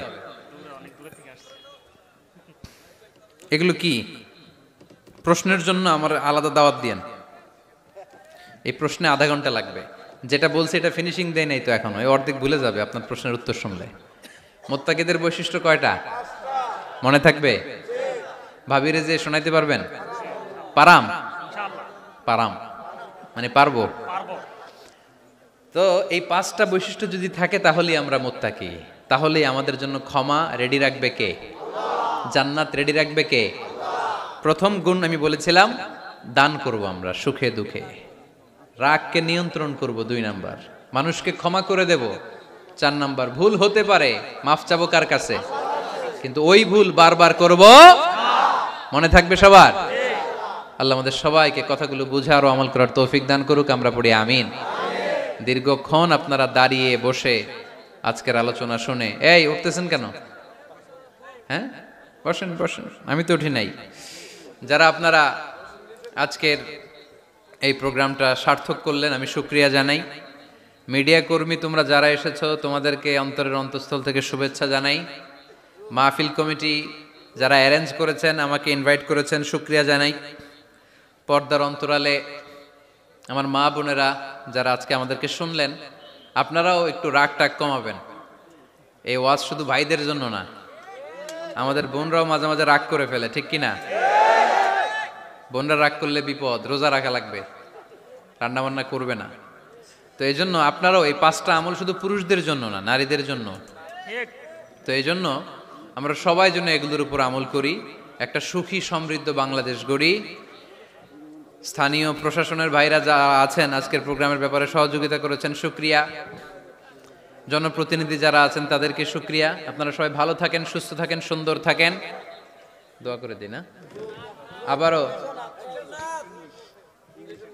কিসের ইংলিশের নাত?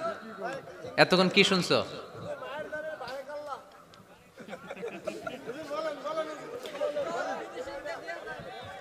ফিনিশিংটা দিয়া যান।